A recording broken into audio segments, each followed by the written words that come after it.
Hello everybody, I am Ocean Robin. So excited that in about 15 minutes we will begin our broadcast of episode 4 of the Food Revolution Summit docuseries. Today our focus is conquering heart disease, transforming cardiovascular health with science and action.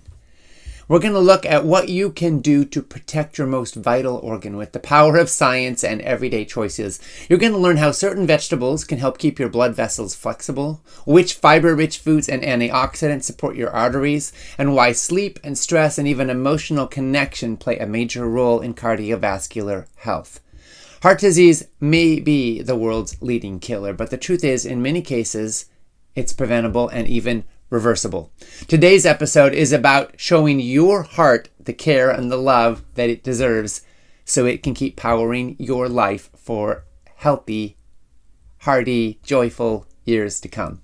If you just joined us, we'll be starting episode 4 in the Food Revolution Summit docuseries at the top of the hour. And I'm Ocean Robbins, your host, welcoming you. As we go through this day, please continue posting and engaging in the comment section on the broadcast page. You can share your takeaways, your aha moments, your breakthroughs, what you're learning, what it means in your life, and also your questions. Jody said, "This summit is amazing and I'm back for another day from Pittsburgh, Pennsylvania. Everyone keep up the good work. I've been plant-based on and off my whole life and I hope to stay this time. My A1C level is down. I've been able to reduce my insulin usage. Still working on a few other things. This is inspirational. Thank you." Well, Jody, thank you for being here. And I'm so glad that you are getting some support in the journey here. And congratulations on bringing your A1C level down. That is a big deal. And hopefully we can support you in taking those next steps. Lots of love to you. And thanks again for being here. Jackie Jones said, "This event is one of the highlights of my year." Well, awesome, Jackie. Thank you. Mine too. Deborah said, "The more I hear, the more I want to keep hearing, applying, and experiencing." I love that, Deborah. You know, this is about continuing to learn. I love that the more you hear, the more you want to hear. But also you want to apply it and you want to experience it. And there's something amazing that happens when we can experience the benefits of the positive choices that we make as we apply this, because that creates positive feedback loops. When you feel reinforced in your choices, you feel better. It makes it easier to keep making healthier choices. So bless you on the path. Dorothy said, "I'm learning so much with this summit. My concern with regard to hydrating is the presence of microplastics in the spring water at my office. Can you recommend the best form of water to drink?" Well, Dorothy, first of all, drinking water is pretty darn good almost no matter what. So you want, obviously if it's safe, right? You don't want to drink polluted water, but probably your office is using plastic jugs that are relatively inert, and I'm going to guess they're not left out in the sunshine.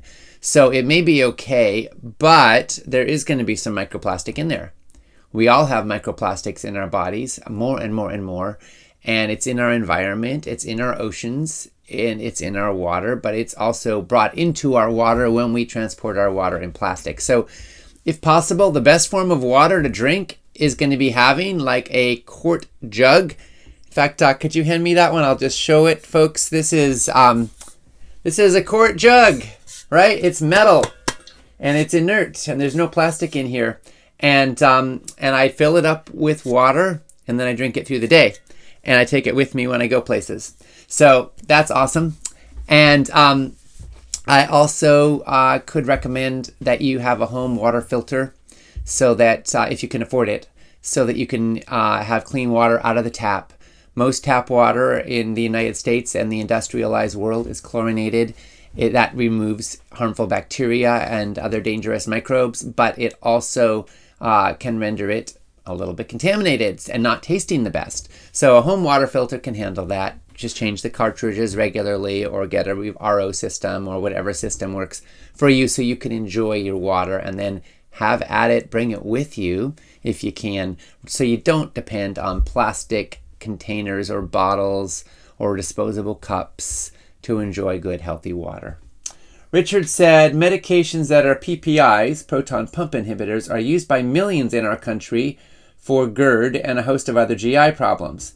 We know these reduce the stomach acid significantly. How does the reduction of the acid environment in the stomach affect absorption of plants and other foods that are beneficial for the gut microbiome? Richard, thank you so much for asking.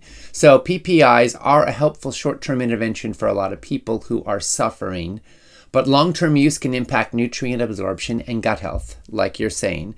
Research shows reduced stomach acid can lower absorption of vitamin B12, calcium, and possibly iron. The risk is greater with higher doses and longer use, and also in older adults.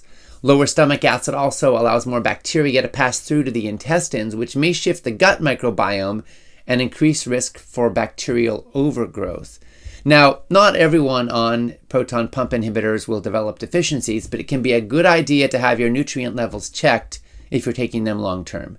Eating a wide variety of fiber-rich and fermented plant foods is one of the best ways to support microbial diversity and gut resilience, especially if your microbiome might be affected. So hopefully that can be helpful to you, and hopefully you learned some things in yesterday's episode that can support you in having a healthy gut long term.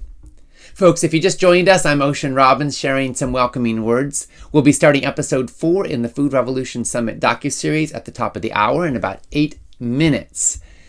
Laura said, I'm so thankful for this summit as it has reignited my desire to eat better. I was non-dairy for about 1.5 years after my infant son had severe MSPI.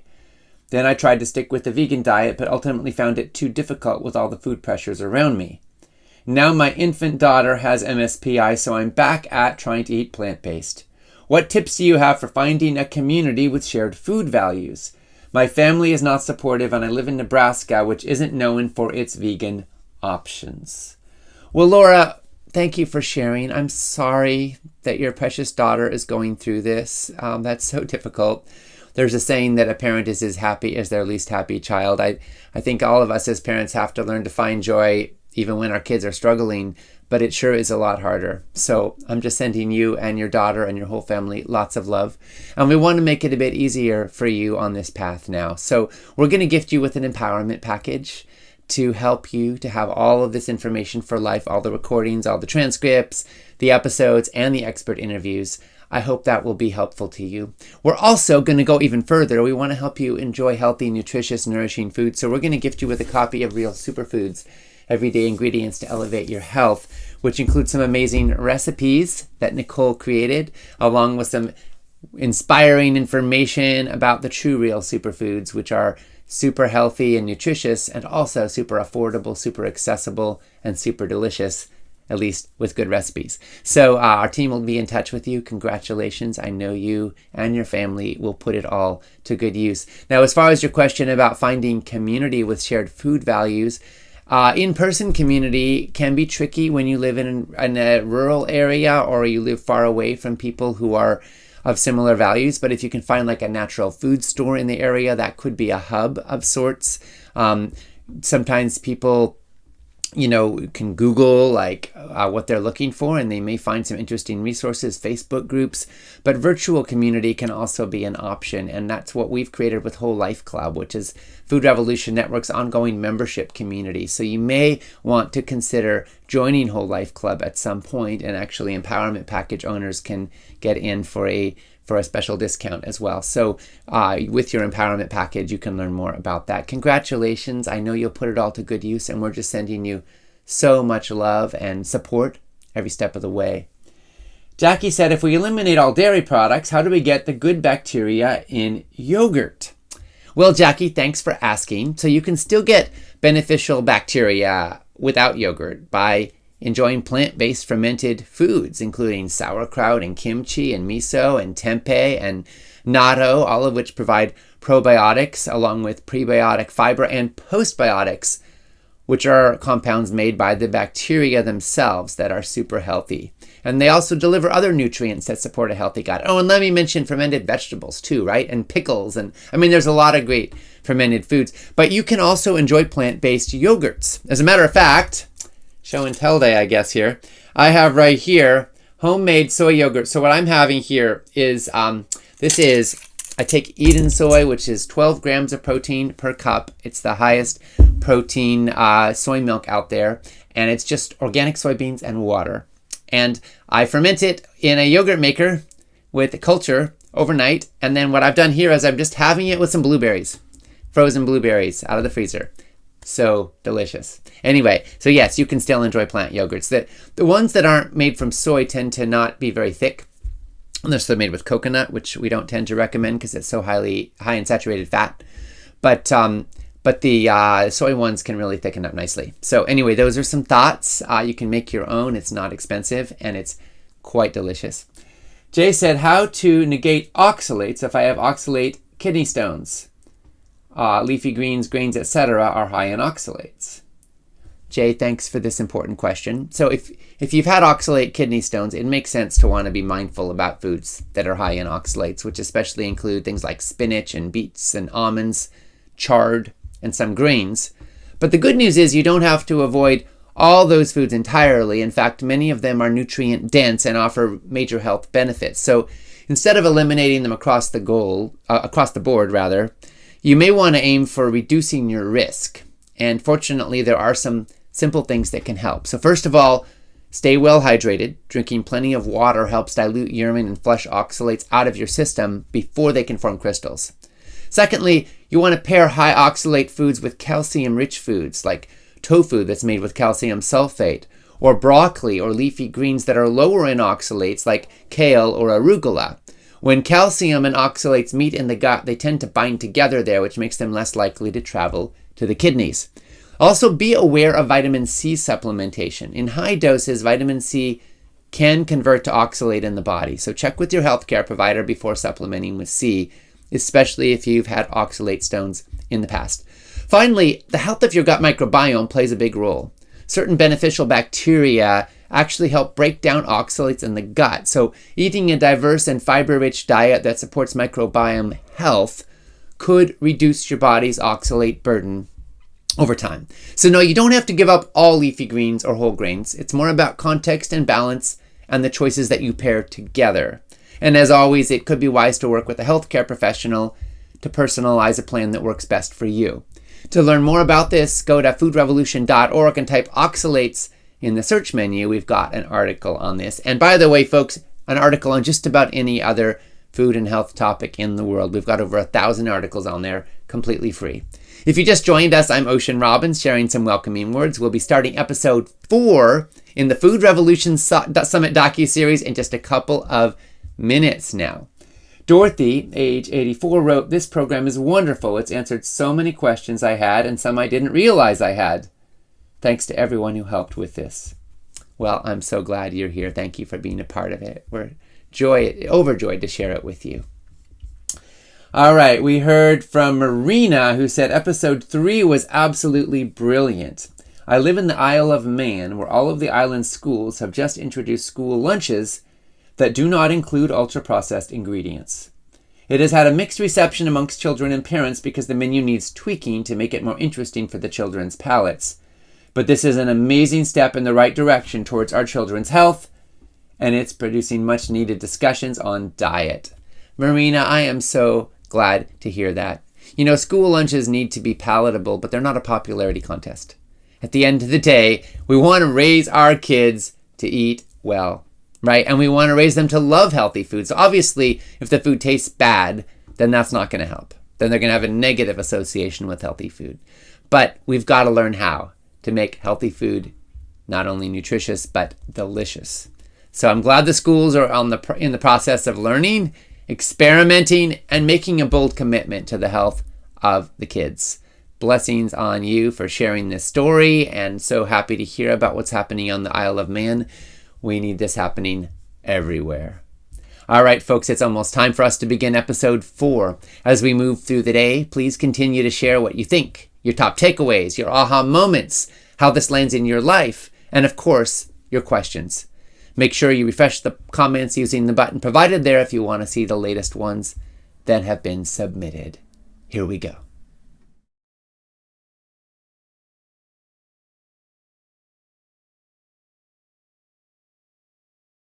The food revolution is ultra important. The food revolution is an opportunity to change your life for the better. What if food could be your medicine? Learn how to eat to live a longer life. If you want longevity, then focus on life-giving nutrition. The food revolution is happiness. The food revolution is vital for human health and the planet. What if food could change everything? What if food could reduce your risk of cancer? What if your food choices could shape the future? Now is the time for change. Say yes to the change you want to see. Now is the time to take charge of your life. Let's do this. Let's do this.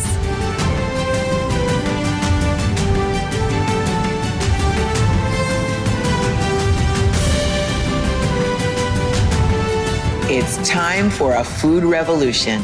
The food revolution starts now. The food revolution starts now. The food revolution starts now, baby.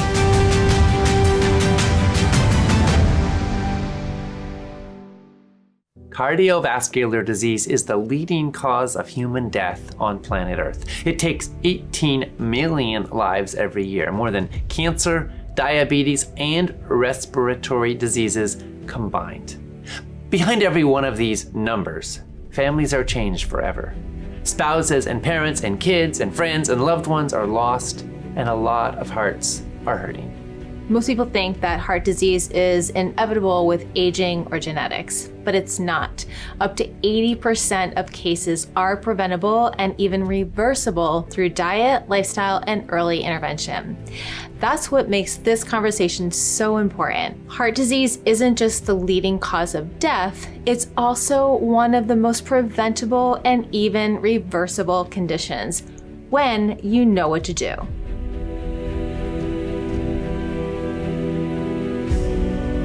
So cardiovascular disease is still our number one killer.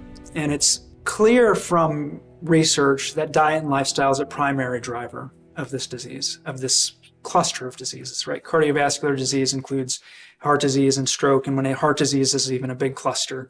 Most of the time, what we're talking about is atherosclerosis or atherosclerotic cardiovascular disease. That's blockages. It's a blood vessel problem of inflammation and blockages that grow in blood vessels, cause problems in the heart and the brain and so forth. It's the number one killer. And we have people in our 40s and 50s dying from this stuff. And we know from, perhaps most valuably from the intervention studies, intervention research, that diet and lifestyle is potentially, can possibly even treat it or reverse it. If you look at populations around the world that have consumed more traditional diets, more plant-based, starch-based diets, they have no premature heart disease, or essentially no premature heart disease, really heart attacks at all. There's Papua New Guinea Highlanders.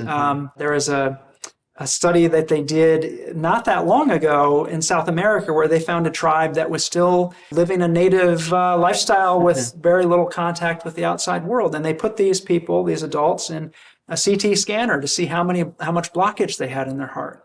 And it was rare that there was blockages in their heart. And they really had no signs of heart attacks or chest pains, angina, the signs of heart disease. That's totally different from the Western experience. It's remarkable to consider how people in some parts of the world, with diets and lifestyles vastly different from those in Western countries, experience little or even no heart disease.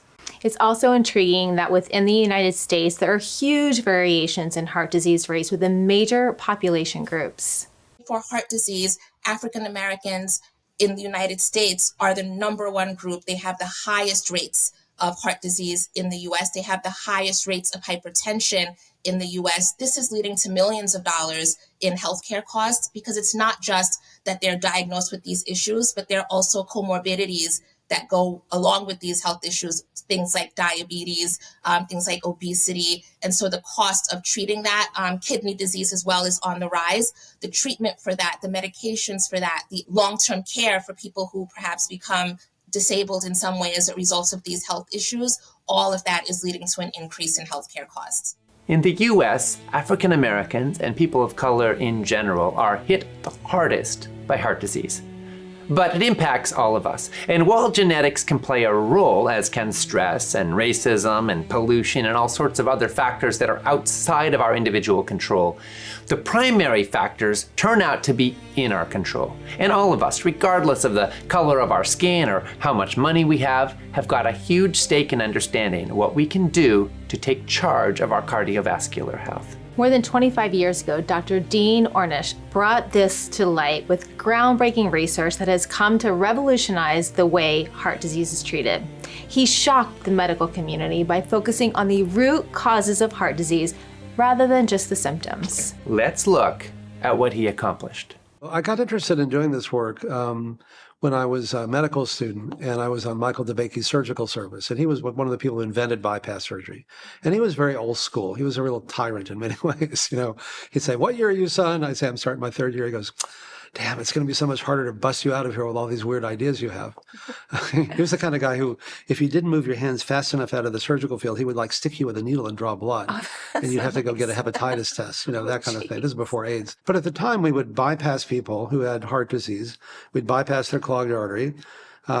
They'd go home, he'd tell them they were cured, and more often than not, they would do all the things that had caused the problem in the first place. We were literally bypassing the problem rather than treating the cause. And they would, smoke cigarettes and eat junk food and not manage stress, not exercise, and all too often the new bypasses would clog up. It'd be like changing the oil filter in your car without changing the oil. It's going to clog up again. And so I wondered, what would happen? I said, there's got to be a better way. And so I went to these things that they used to have called libraries, and they had these things called journals that you could actually, for a dime, you could make copies of if the pages weren't ripped out of them. And I learned that in dogs and cats and pigs and rabbits and monkeys, you could cause them to get heart disease if you put them on a typical American diet or made them smoke or didn't let them exercise or stress them out. And you could reverse it if you change those things. So I said, why should people be any different?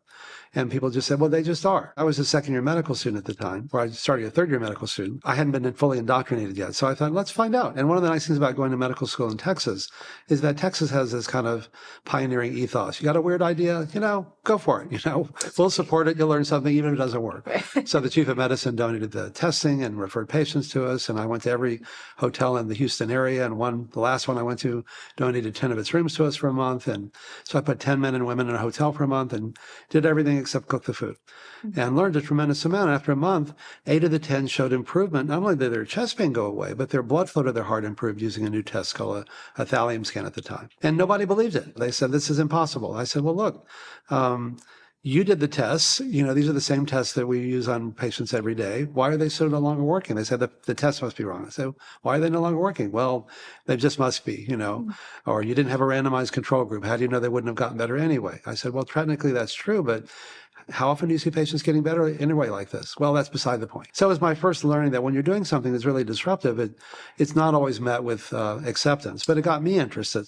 In 1998, Dean Ornish published the first study that showed that treatment intervention, not of drugs and stents and such, with a whole food plant-based diet, mindful meditation, and exercise, showed that 8% reduction over 5 years in blockage. But in the control group who just led their lives, 30% increase. But more astounding than that, there was a 60% decrease in cardiovascular event rates in the treatment group, which is profound. When we first started publishing our studies in all the leading peer-reviewed journals, in the Lancet and JAMA, the Journal of the AMA, and so on, I thought that'll change medical practice. Now, to some degree it did, but not nearly as much as I had hoped. I had no idea it would take 16 years to do that, but my persistence is probably my best and my worst quality. But we did. And it's not even like in year 14 or 15, you think, I've just got another year or two to go. It's like, is this ever going to happen? But it did. And we had the support of Bill Clinton when he was president and Newt Gingrich when he was Speaker of the House. We had Charlie Rangel, a very liberal Democratic member of the House, and Dan Burton, a very arch conservative Republican. They all kind of came together. In fact, we did lifestyle seminars in Congress co-sponsored with Dan Burton and Charlie Rangel. That wouldn't happen today. Things are so much more polarized. But it really brought people together, which itself is healing. Didn't you work with Bill Clinton? I'm still working with Bill Clinton since '93 when... right after he became president, I was introduced to Hillary Clinton. We met for an hour in the White House, and at the end she said, would you train the chefs who cook for us? And I said, what'd you say? And she replied, I said, sure. So we trained the White House chefs, the Camp David, the Air Force One chefs. Did you make him a vegan? Well, he first was eating more of just a generally healthier diet. And I became one of his consulting physicians back then. And then about 9 years ago, when his bypasses clogged up, one of his cardiologists held a press conference and said, oh, it was all in his diet and all in his genes, and his diet and lifestyle had nothing to do with it. And having been working with him for many years, I knew it had everything to do with it. So I sent him a note and said, look, the friends that I value the most are the ones who tell me what I need to hear and not what I want to hear. And you need to know that, not to blame, but to empower you. And so we met a few days later, and he's been essentially eating a vegan diet since then, and he's doing great. When Dr. Dean Ornish demonstrated that heart disease could not only be prevented, but actually be reversed through lifestyle changes, it was a monumental breakthrough. In time, his program became the first lifestyle intervention to be approved for reimbursement by Medicare and the major insurance companies. And it had a ripple effect, inspiring a wave of research into how lifestyle can impact cardiovascular health. One of the leaders of this research was Dr. Caldwell Esselstyn. The reason I'm so passionate about medicine today is that we are on the cusp of a seismic revolution. Now, what will really finally tip this over? Because how can the data that are out there be resisted much longer? I mean, how can anybody who begins to get a little discomfort in their chest say, gee, I'd like to go and get sawed in half? Wait a minute. All you have to do is take this pile of delicious food that's destroying you, and let's put it over here and forget it. And we'll bring on this other pile of delicious food that will enhance your health. And there's no added expense because you got to eat. There's no downside or side effects, right? There's no threat of mortality or serious morbidity because you're not going to get side effects that are going to be crippling you, and you're not going to risk your life with the event itself. Caldwell Esselstyn has published a paper where he looked at people in an intense intervention group over the course of 10 or 12 years. In that group, this was a no oil, whole food, plant-based diet, physical activity, et cetera. In that group, about 10% were non-compliant. So they compared the compliant group to the non-compliant group. The compliant group had a 0.9% cardiovascular event rate. The group that dropped out and went back to a standard kind of Western diet, a 60% cardiovascular event rate over that same time frame. Mm-hmm. So what's interesting about that is if you look at data, say from like the Leon Heart study, looks at the Mediterranean diet, you'll see a reduction of about 30%.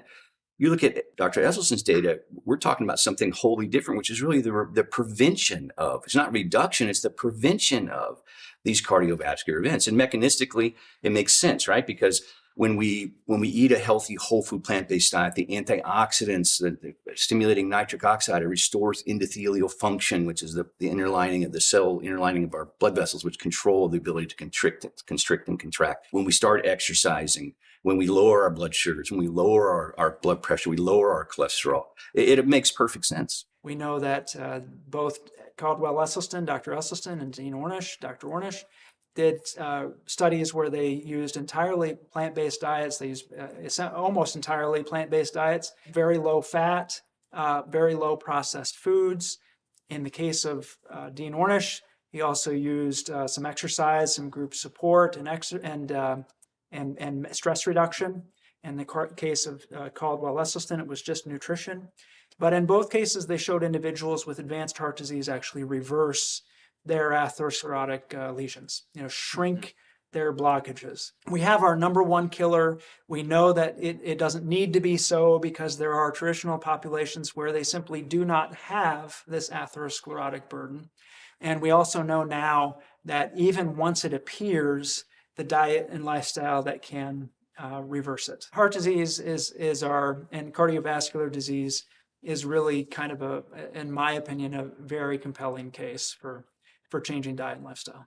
We want them to understand what are the foods that every time that is past their lips, they have devastated, compromised, and injured the capacity of their endothelial cell to make nitric oxide, because all experts would agree that's where the devastation occurs. But we have to tell them what are the foods that do this. Oil, all oils, olive oil, corn oil, soybean oil, safflower oil, sunflower oil, oil in a cracker, oil in bread, oil in salad dressing. Oil injures endothelial cells, as does anything with a mother or face, meat, fish, chicken, fowl, turkey, and dairy, milk, cream, butter, cheese, ice cream, and yogurt, and maple syrup, molasses, and honey in excess. You got to go easy on the sugar. I mean, fructose injures endothelial cells. We keep learning more about how diet and lifestyle impact our hearts. But what about genes? Aren't they a primary determinant of cardiovascular outcomes? In his remarkable study on identical twins, which we discussed in our first episode, Dr. Christopher Gardner set out to examine this very question. There are so many diets out there these days, but which one is more heart healthy? Stanford researchers looked at both the vegan diet and the omnivore diet using twins, and the results were not that identical. Well, sort of. Jean, Janet, Carolyn, Rosalind, Alexandra, Maria. Research participants, welcome back to the Clinical Translational Research Unit. Can I please have the vegans on your right and the omnivores on your left? Break. So, Christopher, tell me, why was it important to study twins in this study? In all the studies we do, we randomize and we collect data and we try to balance out all the things in humans that are different that could influence the results. But there's only so much you can measure and account for. It controls genetics and lots of the variables that they got raised with and exposures they had as kids and throughout their adolescence. Tell me what you did in your study. How was it conducted? How did they go on the vegan diet? How did they go on the omnivore diet? We had the big reveal day where we had all these twins, and out of a hat we said, "You're vegan and you're omnivore." So having done that, we knew omnivore would be easy to do, but vegan would be hard. I had to talk her into it. Really? She did. Were either one of you jealous because one was an omnivore and the other one had to be vegan? Yes! I wasn't jealous. I was jealous. I needed a lot of support at the beginning, and I'm calling my sister. I'm like, what do I do? You're not quitting, you're not quitting. I have to have eggs and meat all 3 meals. So identical twins were split in half, with one group getting a healthy omnivorous diet and one group getting a healthy plant-based diet. How did cardiovascular health outcomes for the two groups compare? So the primary outcome was LDL cholesterol. So LDL cholesterol dropped in the vegans relative to the omnivores, which might seem obvious. So the vegans got less saturated fat and more fiber. Both of those are things that lower LDL cholesterol. I have to tell you, an odd thing happened. This was 44 individuals or 22 pairs of identical twins. When you randomly assign groups, the idea is everything will balance out because you randomized them. It turned out the vegans had lower baseline or beginning LDL cholesterol than the omnivores, and they were all fairly healthy. So I was actually a little worried in the beginning if they were already lower, what would happen. So it was pretty fascinating that they went even lower and the omnivores didn't change. So it's actually even more impressive that LDL cholesterol went down, and they lost some weight, and their fasting insulin went down. There's a bunch of things that didn't change. Glucose didn't change. Triglycerides didn't change. A very new outcome for us that we had never done before was telomeres. These are the caps on our DNA that are protective of our chromosomes. And the longer they are, the more protective they are. And the shorter they become, the more we're aging. And it turned out the vegans did better on telomeres in just 8 weeks than the omnivores. We also had some epigenetic clocks. This is a whole new field of looking at your DNA, which you can't change. But you can influence how your DNA expresses the proteins that it makes by a term called methylation, where you add components to the DNA to sort of shut it down or amplify it. And if you look at the epigenetic clocks, the vegans got younger. So we actually had in just 8 weeks a number of very notable, statistically significant benefits for the vegans over the omnivores. Now, when I was in medical school, we were taught different diseases, different diagnoses, different treatments. And yet, why do these same lifestyle changes have such powerful and far-reaching impact? And the answer is that these diseases really aren't as different as we thought. They all share the same underlying biological mechanisms, things like chronic inflammation, oxidative stress, changes in the microbiome, and telomeres and gene expression, angiogenesis, overstimulation of the sympathetic nervous system during times of stress, changes in immune function, and so on. And each of these mechanisms, in turn, is directly influenced by what we eat, how we respond to stress, how much exercise we get, and how much love and support we have, or to reduce it to its essence, to eat well, move more, stress less, and love more. There is a classic study looking at daily lifestyle factors in follow-up for about 12 years and determining who had a heart attack and who did not. These were studies done in Europe, published about 10 years ago. And really the most fundamental factors were eating more than 5 servings of whole fruits and vegetables a day. That was on the list. Didn't require complete commitment to a whole food plant-based diet, but it was a very fiber-rich diet. Number 2 is don't smoke. That's not going to surprise anybody, but it's important to keep talking about it till we have a smoke-free, nation and even world. Number 3 was fitness, getting more than 30 minutes a day of walking. And the 4th factor was a surprising one that now has emerged as important, which was trying to lead your life to get 7 to 8 hours of sleep at night, not less than 6 hours at night. And the people that adopted those 4 factors over the course of those dozen years had an 85% reduction in heart attacks compared to the group that was followed. It was about 40,000 people in total that didn't pay attention to those 4 kind of hallmark lifestyle factors that are not expensive, they're all attainable, and they're all things that physicians and cardiologists should be teaching. So we can talk about so many more that have less science, whether it be infrared sauna or nature or social and community support. Everything's important, but those are the big 4. I think that 80% of cardiovascular events could be prevented with a healthy, nutritious diet. I think we also could have some benefits, of course, from physical activity, but telling someone, go exercise 60 minutes when you're already having a stressful kind of work week or something like that, that's challenging. But we all eat several times a day, so making sure that at those eating occasions, we're choosing the most nutrient-dense meals that we can, that's a win right there.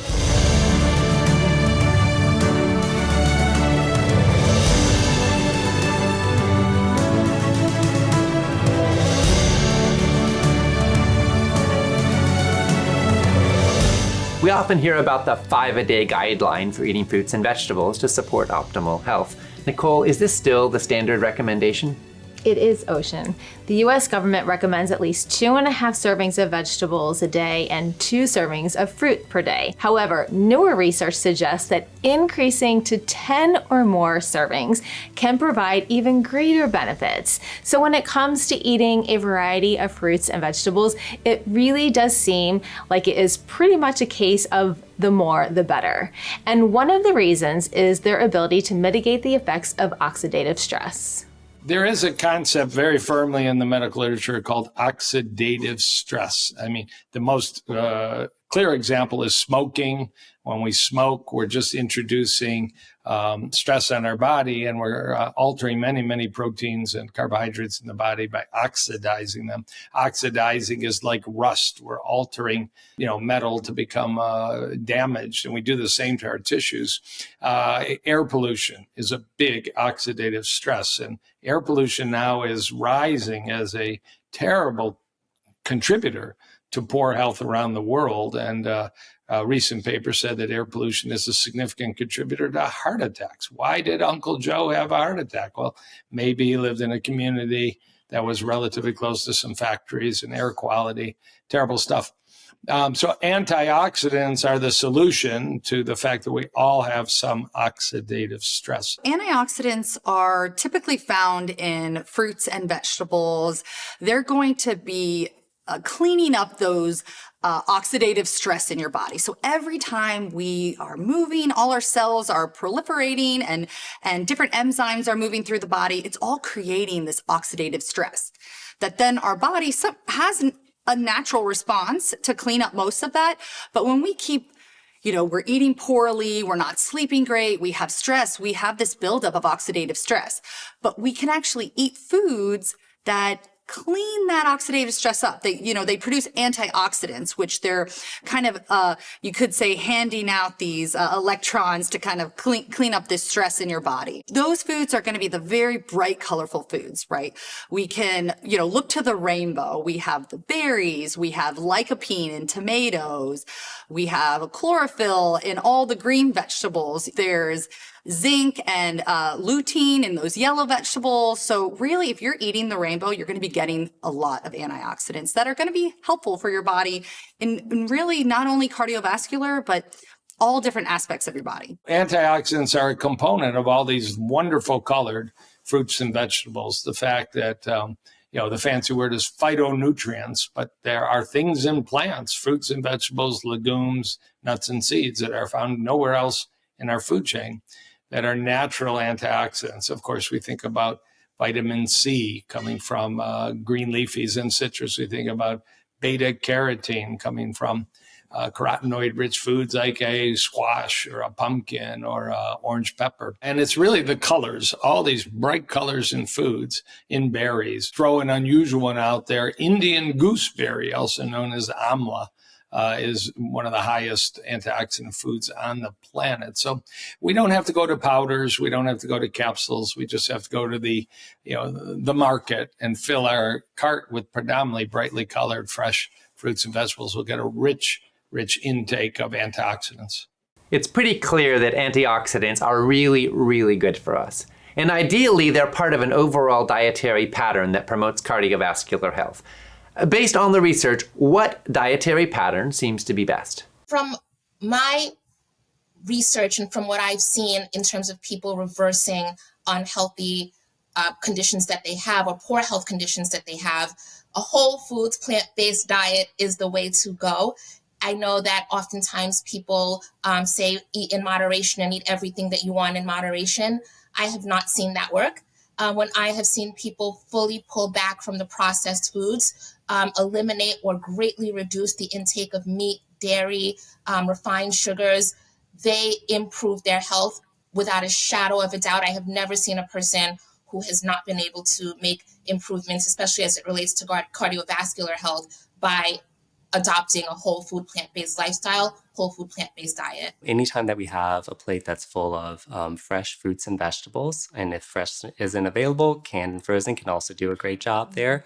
Whenever we're consuming 100% whole grains as part of our meals, and then really minimizing any kind of added sugars, added salt, and then really making sure that the fats that are on our plate or our heart-healthy fats, are mono and polyunsaturated fats. We want to make sure that we either limit or completely exclude those animal products because those are going to oftentimes be high in our saturated fat, key driver of cardiovascular disease. So I always say greens are number one, right? So when we look at greens, we're talking about dark green leafy vegetables is going to give us our dietary nitrates that help lower our blood pressure, that help give us fiber, that help transform the bowel acids to lower the cholesterol inside of our system. That's powerful. The beans, it's giving us the magnesium from legumes and the zinc that help us fight infection too as well. That all these things are important. Our berries are so powerful. They're powerhouses. Some of them give us quercetin. They are going to give us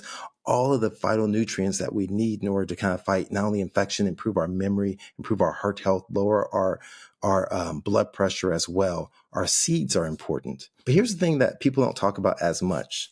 Onions and garlic, our allium family.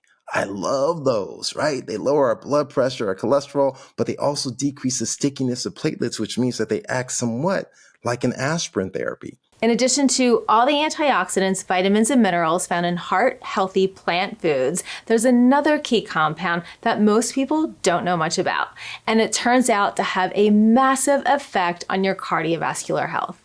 Nitrates are just a fascinating topic, and it probably starts with the awarding of the Nobel Prize in Medicine in 1998 to three researchers who described a molecule, a little gas molecule that exists in our blood for seconds and then disappears. So it's nitric oxide that we're celebrating for heart health. And if you have a lot of nitric oxide, you have healthy blood vessels, you have a healthy blood pressure, you have a good lung and good brain capacity, and you will have better sexual function because it's involved in dilating blood vessels, nitric oxide, and providing ample blood flow. So when you exercise, you need lots of nitric oxide. And there's two places that nitric oxide comes from. One is healthy blood vessels make a lot of nitric oxide. So they make nitric oxide and they actually go right back and feed themselves because it causes the blood vessel to stay healthy. And there are some substrates called arginine and citrulline. Go eat some watermelon. ate some pine nuts. These are rich in arginine, pistachios, rich in arginine. But the second way we get nitric oxide is through an oral pathway described after the Nobel Prize in Medicine.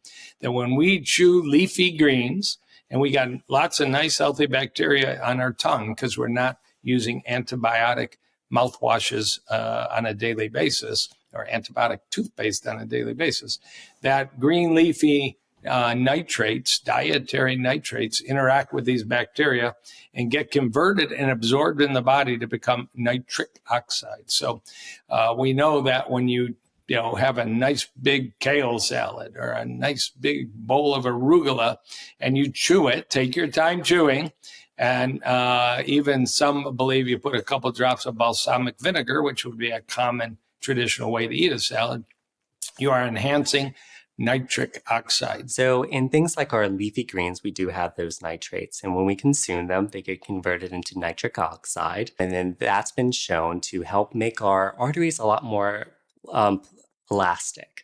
So they're more flexible. And that allows blood to pass through so much easier through them. So that's why it's beneficial for athletes. It's beneficial for heart health overall. So what I always tell people is people are very surprised to learn, like for instance, beets and beetroot and the leaves, beet greens and many greens are loaded with nitrates, which actually are naturally occurring, can lower blood pressure, and even can improve athletic performance. So you may see that some athletes, some Olympians are doping. They're not really doping, but they're doping with beets or beet greens. And you may see at some of the grocery stores, you can get beet juice, you can get beet pills, you can get beet powder. So all they're really doing is giving people nitrates, and they work great. There was actually a study not long ago, roughly a can's worth, 250 cc's of beet juice a day can lower blood pressure better than many pills, and it's sustained. Now, I also want to caution people, if you go out and start eating all kinds of beets, your urine's going to turn red or pink, your stool's going to turn red or pink. You're most likely not bleeding to death, but if you're not sure, check with your doctor. So there is a difference between the nitrates that we consume in our plant-based options versus animal-based. And again, it's part of that food matrix. So it's all those other components that are part of our foods that when we're consuming nitrates in kind of that plant form, we also have fiber associated with that. We have all of our micronutrients. And so that culmination of factors within the food matrix is what helps it be beneficial. In our animal-based sources of nitrate, we don't have all that fiber. We don't have that abundance of micronutrients. And there, we actually could have some negative aspects from the nitrates in food. Nitrites and other nitrates you might find in, say, lunch meats as preservatives, those are actually very harmful. In fact, some of the processing of red meats is thought to increase some of these not naturally occurring nitrates and nitrites and lead to worsened cardiovascular outcomes.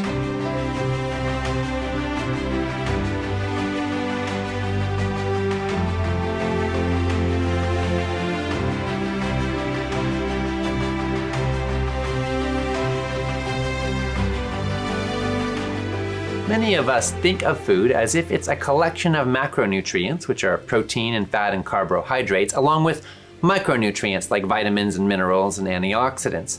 But the truth is, food is more than the sum of all of its different parts. Healthy food can actually harmonize your body's systems, enhancing not just your heart, but your overall well-being. And every component works together synergistically. The impact that whole plant foods have on heart disease is simply that these foods allow the body to become more biochemically balanced, more physiologically balanced. So if a body's more biochemically and physiologically balanced, then that body's going to be better for the cardiovascular system. Again, our cardiovascular system interacts with many of the other systems of our body, the microbiome and other factors.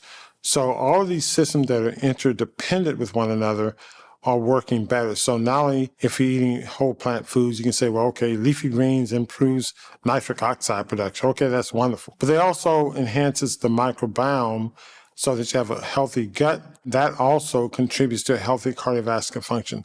So again, there are collateral effects of these plant foods, and they work in not just one simple manner, they work in complex manners in which we don't fully understand. If you're eating them at their natural state, let's say, for instance, you go out in your garden, you harvest green plants and you consume them, you're transferring an energy charge that those plants have taken from the sunlight directly into your body. So your electrical charge, our body is electrical as well. So you're enhancing the electrical charge of your body. So there are a number of different benefits, probably too numerous to count, that it has on not only cardiovascular health, but also total body and physiological health. The research is pretty clear on heart health from large studies, population studies showing that the individuals that eat more plants and less animals have better BMIs, lower risk of diabetes, lower cholesterol. And then when you go to more interventional studies, we see the same thing. Individuals who had type 2 diabetes and then start eating a plant-based diet, or even just more plants, their cholesterol comes down, their insulin sensitivity gets better, their weight drops. Heart disease is one of the really main diseases that can be affected by diet. We've been talking a lot about the benefits of eating healthy food. But what about not eating? Fasting has been getting a lot of buzz lately, with research suggesting it may offer benefits for managing weight, supporting heart health, and reducing inflammation. It's definitely intriguing, but it can also be a bit confusing. Is fasting helpful? How long does someone need to fast to see results? And is it safe to practice over the long term? Fasting is defined as the complete abstinence of all substances except water in an environment of rest. And the rest is actually an important part of fasting, because if you're very active when you're doing water-only fasting, you force the body to mobilize more protein, lean tissue reserves, through a process called gluconeogenesis. There's a lot of mechanisms that have been identified that appear to be beneficial in fasting. I mean, one obvious one is weight loss. People lose a pound a day, and we know that they're actually preferentially mobilizing fat, and specifically visceral fat, during that process, so that by the time they recover from the fast, the weight they regain is water, fiber, glycogen, and protein, but not fat. The fat loss continues. There's also a process in fasting called natriuresis, where the selective elimination of sodium. That's why people early in fasting may lose 2, 3, 5, even as much as 10 pounds of fluid that's being retained as a consequence of their high sodium pre-fasting dietary indiscretions. That loss of blood volume has a very powerful diuretic type effect. So blood volume goes down, blood pressure goes down, the congestive heart failure eases, the non-healing wounds start to heal, the joint pain goes down, has a lot of benefit. There's also a general detoxification process. If you do a fat biopsy on the average person, they have hundreds of different chemicals, PCBs, dioxin, pesticide residues, heavy metals.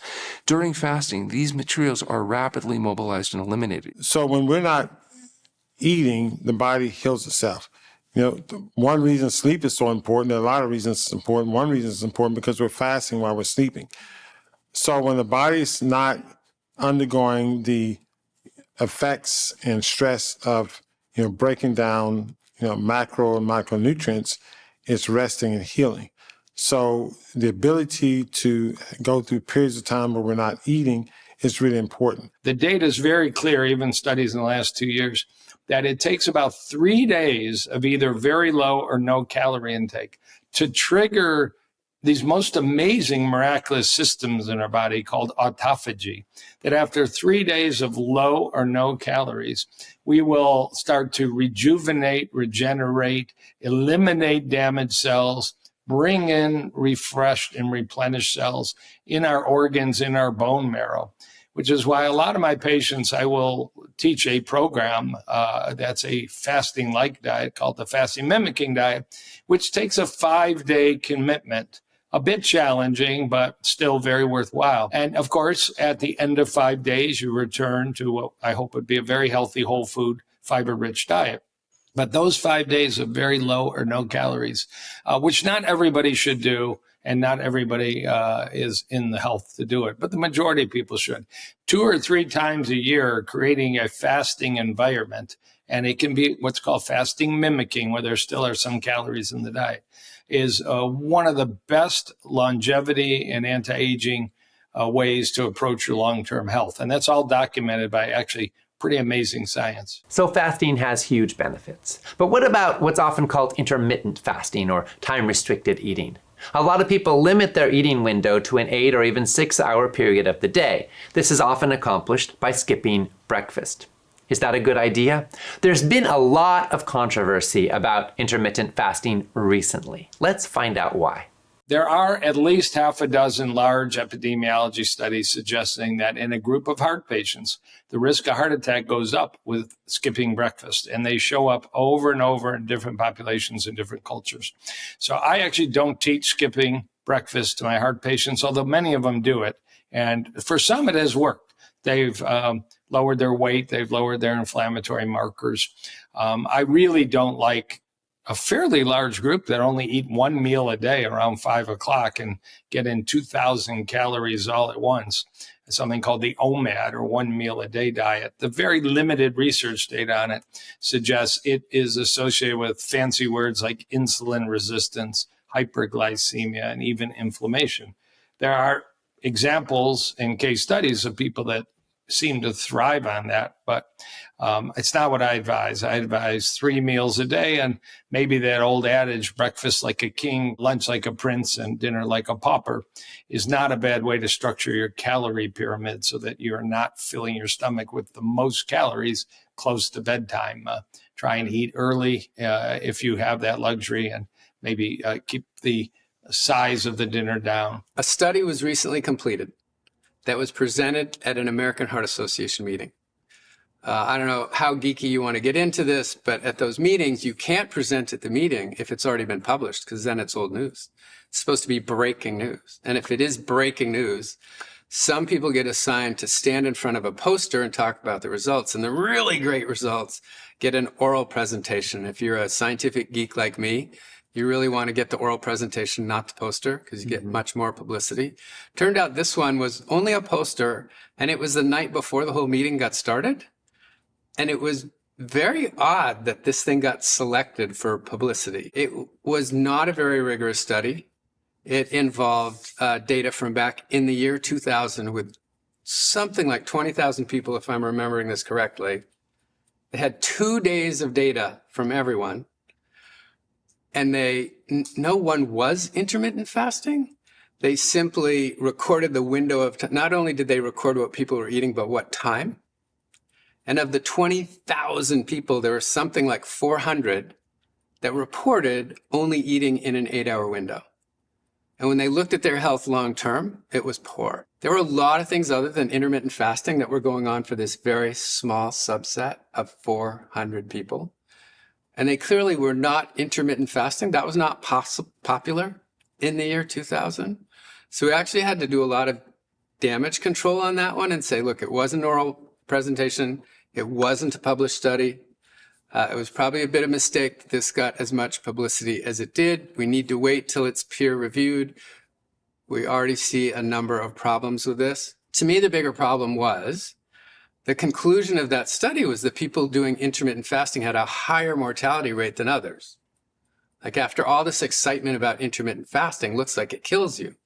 That was super inappropriate, because I do feel like there are people who are using intermittent fasting wisely and intentionally and doing okay. And then to say, oh, but it might kill you, is pretty irresponsible for a study that had such limited rigor and generalizability as this one did.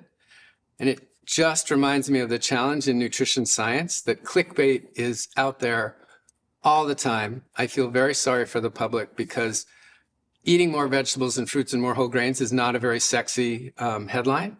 I'm sure nobody's going to rush to open their paper because it says that once again. But something like intermittent fasting is killing you is going to grab a lot of headlines. And without the proper context, that's just going to make it harder for the public to understand. And my frustration would be people will throw up their hands and say, one day yes, the next day no, I'm just going to eat whatever I want because science doesn't agree.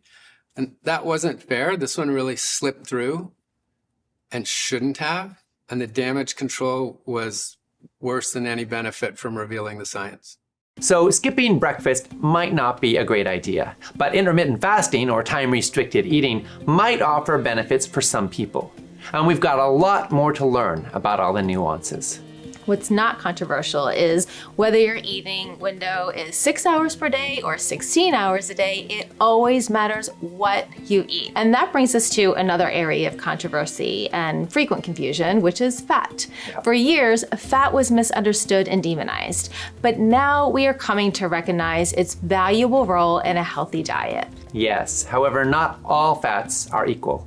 When it comes to cardiovascular health, which kinds of fat promote wellness and drive down inflammation? And which kinds could damage your arteries and shorten your life? In terms of how the ranking of fats should occur, it's really not about what I think, it's what the literature tells me. Right? So literature tells us that the worst on the face of the earth are our trans fats, right? And these are found inside of our heavily processed foods and so forth. And they're linked to inflammation. And inflammation is at the heart, really, of so many disease states that are there. So you may know, actually, one of the major health victories we had in the United States recently was about trans fats. So for those of you that are not familiar, trans fats are those things that make like your pastries extra flaky and, like moist and whatever. And so it turns out those were very highly associated with cardiovascular adverse outcomes. And so they've been banned, although you'll find that they're still in some foods in very small quantities below the legally reported limit. Some of the non-dairy creamers and that kind of stuff still have them in them, believe it or not. I think next up, we kind of look at saturated fats. And so these things, it's hard to wrap our brains around what exactly this means. But when you say saturated fat, if any of you have lived inside communities where you've been slightly less healthy and you've deep fried foods and you pour that oil off and you leave it on the side of the stove, the next morning, if it's a little bit chilly outside, it turns solid. You see a solid coating of it. You think of the solid fats. That's your saturated fats that are there. And these are the things that are most often found in animal products, not completely, but most often found in animal products. Out of, a meal that's full of eggs, cheese, steak, it's going to be full with that saturated fat. So that's going to be one of the main drivers of cardiovascular disease in the U.S. I think next when we look up, we're going into monounsaturated versus polyunsaturated fats and looking at those. And I think ultimately where I tend to move my patients to is that we know that the more whole the food is that contains the fat, the better off it is.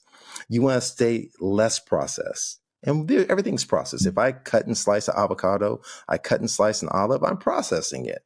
But if I take out all the fiber, all the nutrients that are there, and I drain it down to the oil, that's different, right? Now I've ultra processed that. And now, like anything else, there's going to be good and bad, and it becomes relative. And so when you compare that to eating the whole food, that's where the difference lies, is that we want to try and ingest our fats in the whole food form. Chia seeds, our flax seeds, our olives, our olive oils, as opposed to the ultra processed forms of those. Now, that doesn't mean you have to get rid of all fats. And as you probably know, in the plant-based world, there's a little bit of a controversy about how much fat, any fat, no fat, some nuts, no nuts, some seeds, no seeds. And I think the answer to the question is probably to eat them in small quantities and not heavy duty. And so figuring out a way to have a small quantity is probably healthful, unless you have very advanced disease, and there's some evidence suggesting that it can cause endothelial, those are the cells that line the blood vessels, damage if we have lots of fat. As we dive deeper into the conversation about fats, one source often heralded as a staple of heart-healthy eating deserves a closer look: olive oil. Long celebrated in the Mediterranean diet for its cardiovascular benefits, olive oil is rich in monounsaturated fats and antioxidants that can support heart health. But not everyone in the medical community agrees it's the miracle ingredient it's often made out to be. In fact, Dr. Monica Agrawal's recent research findings have sparked a lively debate. Monica Agrawal's study was a phenomenal study that was recently published. We published a study in the Journal of American Heart Association. It's called The Recipe for Heart Health. One thing that I think has been very clear over the last decade is that plant-forward eating is very good and optimal for cardiovascular health. I don't think anybody really should dispute that anymore. The American College of Cardiology, the Dietary Guidelines of America, the American Diabetic Association, even the American Rheumatologic Association has all moved towards saying plant-forward eating is the most optimal eating pattern. But when you look at the plant-forward eating patterns, there is variety in there. And so what I was most curious about was the Mediterranean diet, because the Mediterranean diet in particular is super popular and gets a load of press from my colleagues all over the American Heart Association website. I mean, everywhere you go, it's Mediterranean diet. So what I wanted to know is like, wait a second, the Mediterranean diet is is a whole food plant-based diet, right? In fact, the people in the PREDIMED study, for instance, who ate the most plant-based in the PREDIMED study did the best. So if you look at the foundation of a Mediterranean diet, it's plants. And then on top of that, there's a little bit of fish, lean meats, a little bit of dairy, and then an abundance of extra virgin olive oil. There's so many studies that show if you move from a Western diet to a Mediterranean diet, you make people better. But I wanted to understand, is there even one better? Or is there a component in particular of the Mediterranean diet that made it better or worse? So I decided to create a study where I looked at patients and I took one component that I was most interested in, which is extra virgin olive oil. Because there's so much hype about EVU, like, oh, EVU this, I put EVU, my patients tell me, I put EVU on my food just because I should, it's good for my health. So I wanted to answer the question, is EVU good for your health? That's not an easy question to answer. So what I decided to do, and I designed the study, is I took 40 patients that were on a Western diet, or at least a non-plant-based or Mediterranean diet. But then what we did was we put half of them on a high olive oil diet, which is actually about 4 tablespoons of olive oil per day, which is like sort of more standard Mediterranean. And then we put the other group on a less than a teaspoon per day. And then we kept them on that diet for 4 weeks. And then we used everybody as their own control and we reversed it. So then the people were eating a low olive oil diet moved to the high, and the people on the high moved to the low. We didn't tell them what to eat, but we had a cooking class through the whole program every week, which was fabulous, by the way, where we taught people how to eat, how to use their foods, all 100% whole food. We asked them not to start a new exercise program if they didn't exercise. We tried to keep everything as much as we could. We tried to keep kind of stable, except for that olive oil component. Going through this process was amazing. We learned so much. What we found which was pretty exciting, is that when you move from a standard American diet or a standard Western diet to 100% whole food plant-based diet, I should step back and say our primary outcome was LDL reduction. And LDL, as you know, is what we call the bad cholesterol, and it's directly linked to atherogenesis or plaque formation. And we know from the cholesterol trialist study that for every 39-point drop in LDL, you get a 22% reduction or decreased risk of mortality. You live longer.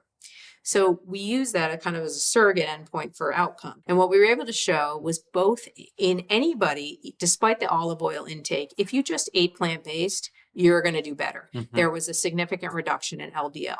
But what was most interesting was the people who ate the high olive oil diet had about a 15-point drop in LDL, but the people who ate the low olive oil diet had a 25-point drop in their LDL. And when they crossed over from low to high olive oil, that LDL reduction was blunted.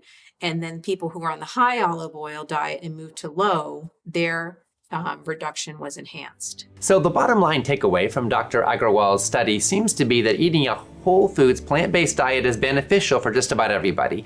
And if you're eating a heart-healthy diet, it doesn't look like intentionally adding a 1/4 cup per day of olive oil to your menu is going to be beneficial.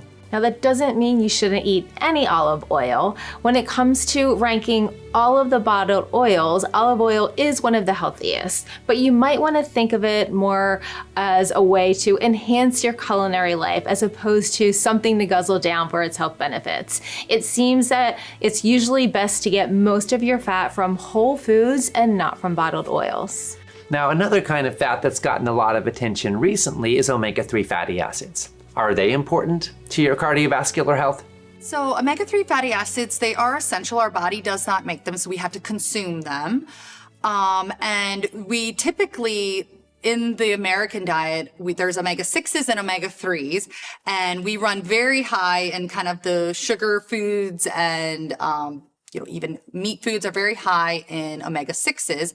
But omega-3s actually are in a lot of plant foods, and they are very good for our body. They're good for brain health, skin health, cardiovascular health. So you do want to make sure that you're getting some omega-3s in your diet. In my clinic in Detroit, where I measure pretty extensive blood work on everybody, the number one email I send to patients by far, by 10 to 1, is Joe or Jane, your lab work came back, you're extremely low in omega-3. This isn't only my patients that are eating a whole food plant-based diet. It's also patients eating other versions of diet that haven't yet gotten the vision that I try and share with them. And, for your optimal brain health, optimal cholesterol, optimal eye health, optimal metabolism, let's get 2 tablespoons a day of ground flaxseed in there. Let's get some walnuts in there. Let's emphasize even more leafy greens. And maybe if we need to supplement with an algal-based omega-3 supplement. So a fiber-rich, whole food, plant-based diet that's focused on adequate vitamin D. You might get it through mushrooms. Mushrooms are a superfood, based on some longevity research and immune research, but they do provide vitamin D. But again, may just have to supplement if you're very low and take some daily. There's many good vegan versions of omega-3 and vegan versions of vitamin D. Now, what isn't completely known is for most people, if that commitment to a fiber-rich whole food plant-based diet is 90% or 100%, how much longevity and protection does that add? I choose the 100% version, but I'll work with people that are, committed and, a couple pieces of salmon a week remains in their diet. We'll talk about pesticides and mercury and DDT and might even test for some of that because it's a real factor. And it's a real factor for heart disease. Mercury in the blood, mercury in the body is a heart disease risk factor. But at any rate, somewhere way in that corner, obviously not the carnivore, obviously not the high-fat ketogenic diet. I want to highlight something that Dr. Khan just told us. He said that the #1 email he sends to his patients after they get their blood testing results back is that they're low in omega-3 fatty acids. This is hugely significant because they can reduce inflammation, lower triglycerides, and improve arterial function. Dr. Khan often encourages his patients to eat a couple tablespoons per day of ground flax or chia seeds, which can be sprinkled on food. And he also sometimes encourages them to take an algae-based DHA or EPA supplement. This is significant because we need both the short-chain omega-3 fatty acid, which is ALA, and the long-chain omega-3 fatty acids, especially EPA and DHA. Your body can convert ALA to EPA and DHA, but not everybody converts efficiently. ALA is found mainly in flax seeds, chia seeds, and walnuts, and EPA and DHA are found in algae and in the fish that eat the algae. So some people get plenty of EPA and DHA from the ALA in their diet, but many don't. The bottom line here is that it could be smart to get your omega-3 blood levels checked. And if you don't eat fish, and there are some really good reasons not to eat fish, then it could be wise to include an algae-based EPA and DHA supplement in your diet on a regular basis. Yes, I totally agree, Nicole. And we're going to go into all of this as well as other possible supplements to consider in a lot more depth in episode 7. So stay tuned for that. Now let's turn our attention to another key factor in heart health. An excess of one particular mineral could cause more deaths than any other substance on Earth. Let's talk about sodium. So one of the problems with salt is a process called passive overeating. So you might think, well, how could salt make you fat? There's no calories in salt. It's sodium chloride. But it turns out that, first of all, sodium is an essential nutrient. Without enough sodium, you die. But you get enough salt in your whole plant food diet, just like you get enough carbohydrates and you get enough protein. You don't have to add salt in order to get enough sodium. The American Cardiac Association says you need around 500 milligrams a day. Other people suggest maybe 1,000, 1,500 milligrams a day. But there is no problem getting enough sodium in a varied diet of whole plant foods. And when you add extra salt, the average American is getting somewhere in 3,400, 4,000 milligrams a day. It turns out it stimulates something called passive overeating. If you give, for example, a person some carbohydrate, say rice or potatoes, and you just ask them to eat till they're full, they'll eat a certain amount. Everything else being equal, you salt that food, they will eat more before they feel satisfied. And people say, yeah, because it tastes better. But that's what tasting better is the sodium. The added sodium stimulates more dopamine production. It makes it taste better and fools this natural satiety mechanism, leads to overeating and contributes to obesity. So even though this chemical has no calories per se, it still is a major contributing factor to overeating. Well, for the majority of Americans, sodium intake is through the roof. So they're going almost twice as much as we need. And that's because of all these snack foods, these already prepared. People think their sodium is coming from the salt on their table. No, it's coming from the pizza that you're ordering, even the cold cuts that you're eating at lunch where you think you're eating a healthy turkey sandwich. That's bringing a lot of sodium into the diet. Mm-hmm. And pretty much cheese is all cheese is going to be high in sodium.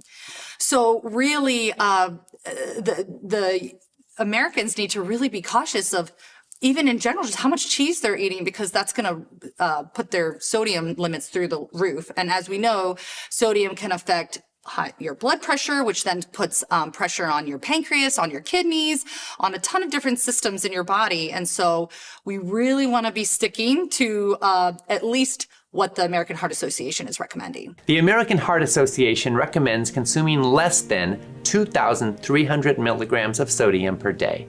They tell us that just reducing sodium consumption by 30% over the course of the next 25 years could save or extend more than, get this, 40 million lives.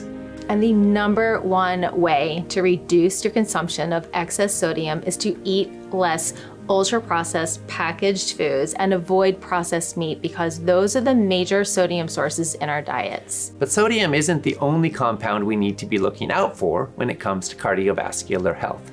There's another one that's hugely influential, and most people have never even heard of it. It's called trimethylamine N-oxide, or TMAO. Turns out that TMA, which becomes TMAO once it's processed by the body, is an inflammatory biomarker that's associated with heart disease and other problems. And what's interesting is if you look at whole plant eaters, they have 1,000 different strains of bacteria in their gut. And they're different organisms than people that are on heavily based meat diets. You have different organisms. And also, we're talking, several trillion creatures, maybe 5 pounds of organisms living in the healthy gut of a person on a plant-based diet. And these are living creatures. They're swimming around, eating, drinking, and defecating inside you. And what they poo in you depends on what you feed them. If you feed them diverse plant-based diet, you get fertilizer, vitamin K. You feed them a diet based on meat, fish, fowl, eggs, and dairy products, you're going to end up with products like TMA, which is going to get converted to TMAO and probably responsible for why meat eaters have such higher incidence of colon cancer and heart disease and other kinds of problems. It turns out that how we eat actually changes and selects for certain bacteria that may be more beneficial than others. And it turns out that in cardiovascular medicine, the biggest story is around TMAO, which is transmethylamine oxide. And it turns out that if you eat carnitine, which is often found in meat, carnitine being the root word carn for meat, but carnitine typically being in meats, and then you eat it, your gut flora, if you're omnivorous or just a regular old standard American diet eater, will convert it to TMAO. And it turns out TMAO levels are correlated to worsened cardiovascular outcomes in a very potent way. And these have all been published in top tier medical journals like New England Journal of Medicine, The Lancet, etc. So what I always tell people is, if you were able to shift towards a totally plant-based diet, that particular strain of bacteria, several strains of bacteria, literally go away. They've actually published a study, you'll get a kick out of this, where they fed a vegan a steak in the name of science and saw if they produced TMAO, and they did not. But if they habitually were to eat that steak, the bacteria changed, the TMAO comes back.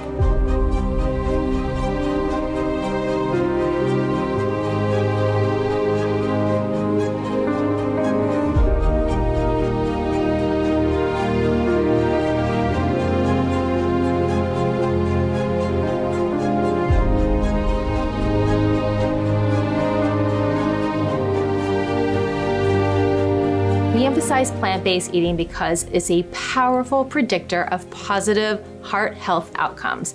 However, while diet is incredibly important, it's not the only factor in preventing heart disease. Exactly, Nicole. Lifestyle plays a big role, and one of the things we hear a lot about is exercise. How important is exercise, really? And do we need a gym membership or a specific routine to reap the benefits? So remember, you can eat perfect. You can be the most low-fat, whole food, plant-based, organic, antioxidant, nitrate-rich diet and still have a problem if you're not moving. When I look at nutrition and its impact on heart disease, my mind goes back to this incredible study. And what they did in this wonderful study is they compared individuals who engaged in exercise daily, who had stable symptoms, compared to those who underwent angioplasty stenting, which is placing a wire mesh in the vessel. And what they found was really not surprising, but it was at that time, which is the fact that exercise led to better outcomes than placement of stents. That exercise is indeed powerful. So when we begin to engage from a heart perspective, we understand that our physical fitness, how much we have the reserve, our cardiorespiratory reserve, it's more predictive of our longevity than even what's called our heart function ejection fraction. That when we engage in these things, it also is going to lower our blood pressure. That when we engage in this physical activity, there's so much power that's there. And so that combination of moderate physical activity, our vigorous, combined with resistance training, right? That means lifting weights. You don't have to go to the gym and lift weights. You can lift a load of laundry. You can lift a bag of groceries, right? And as we begin to do these things, as we're gardening and moving things, there's so much power as we begin our muscular health and decrease muscle loss, also known as sarcopenia, as we get older. That core strength is extremely important. As we strengthen that, we strengthen our ability to sustain and withstand, right, disease. So the recommendations are, we talk about 150 minutes to 300 minutes of moderate exercise. What does moderate mean? Well, I'm out walking. I could be doing a little bit of light gardening that's there, but not just light, not just moderate, but also about another 150 minutes of vigorous activity, something that's going to differ according to the individual that improves your heart health. That when we engage in vigorous activity, it means it's a little bit more challenging. There's some small studies that suggest that this actually will activate your anterior medial cingulate cortex. That increases the tenacity. That means your drive, your willpower. That means the keystone habit that helps set the foundation for you moving towards the state of health that you desire. I think for the prevention of cardiovascular disease, we really want benefits of both cardio and weightlifting. I think it's beneficial from the cardio aspect that it helps us with being able to breathe easier, our blood be able to go throughout our body.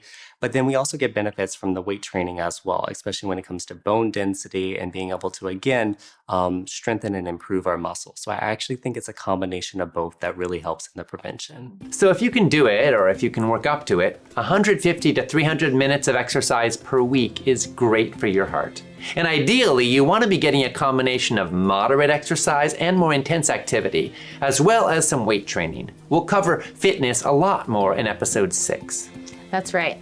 And another factor that has a huge impact on cardiovascular health is stress. Stress doesn't just live in our heads. It has a real, tangible effect on our bodies, especially on the cardiovascular system. So how exactly does stress impact heart health? And what are the most effective ways to manage it? Stress is such a major issue in all of our lives. We all experience stress.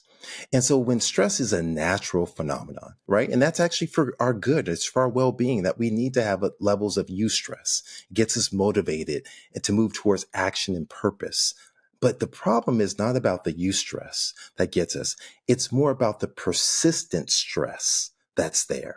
This chronic stress that then leads to distress. There's a plethora of data that tells us there is a distinct relationship between chronic stress and every disease state. There's a distinct relationship between chronic stress and vascular health.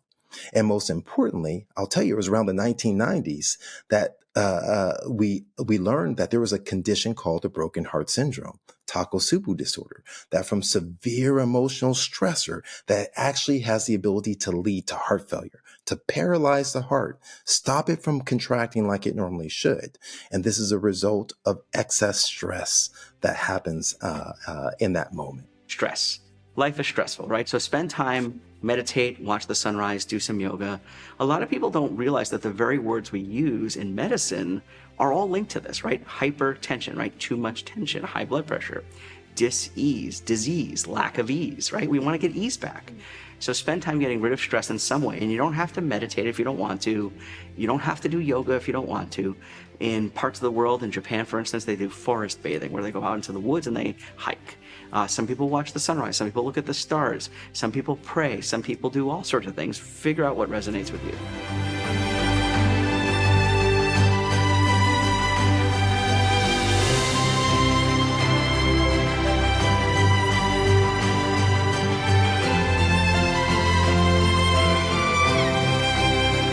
We often talk about the heart in a biological sense, as if it was just a pump in our chests. But it turns out to be profoundly affected by our emotions, and even, remarkably enough, by the amount of love in our lives.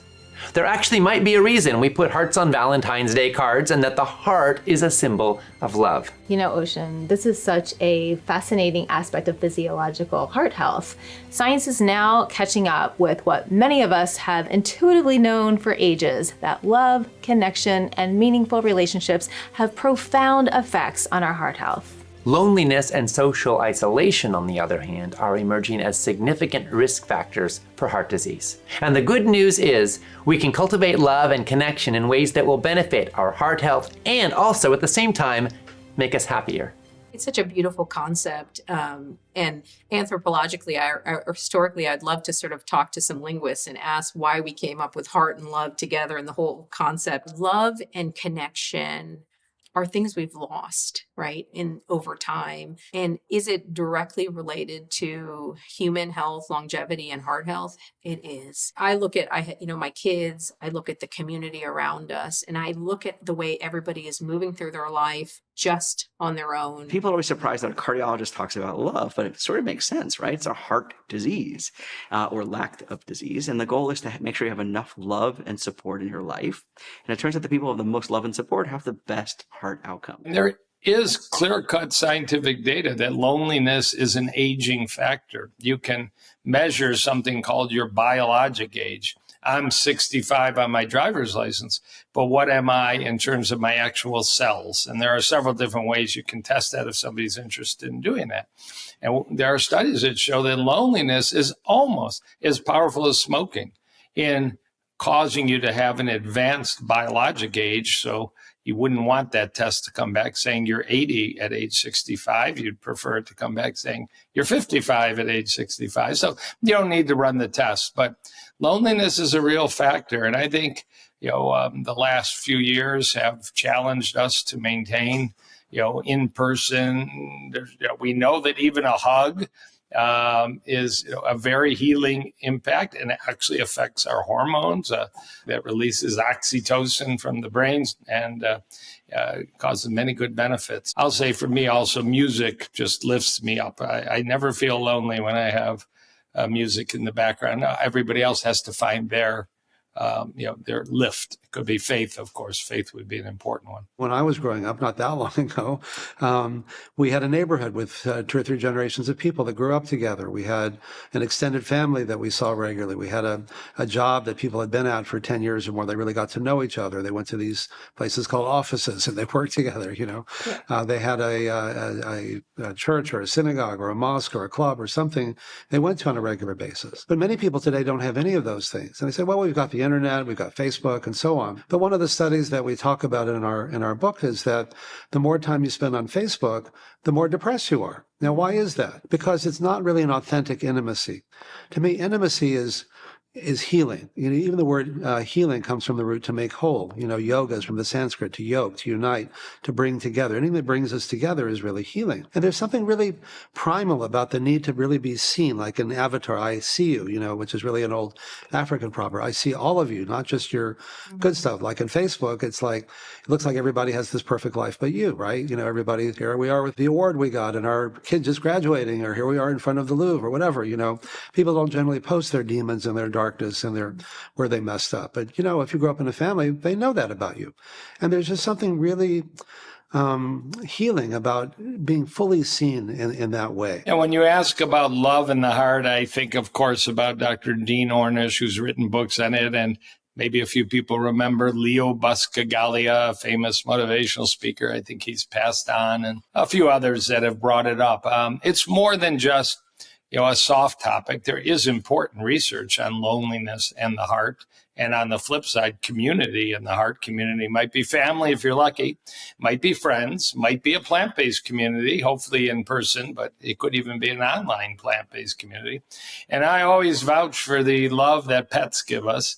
Having 3 rescue dogs at home is one of the greatest joys and loves of my life. And they take a lot of time and a lot of effort, but the feedback is so important. There's so much data on companion animals. You bring an animal into a hospital, everybody gets better, and so there's so much out there about the need for companionship and getting an animal, having plans, having something to care for is important.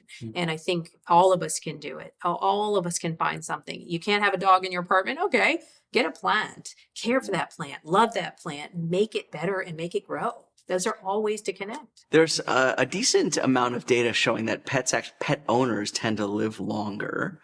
And the mechanisms behind that probably are love, connection, and support. It's very rare these days to see unconditional love from anything, and pets really know how to do that very well. Even on your worst, most difficult day, you walk in and your dog's happy to see you no matter how bad of a day, or your cat or whatever it is. And so I think that there's emerging evidence that suggests that connectedness is powerful. And what I always tell people is if you want to get a pet, there's data that shows that it improves your lifespan. But it is some work to get there. Is it helpful to have a dog or a cat or another companion animal in the home?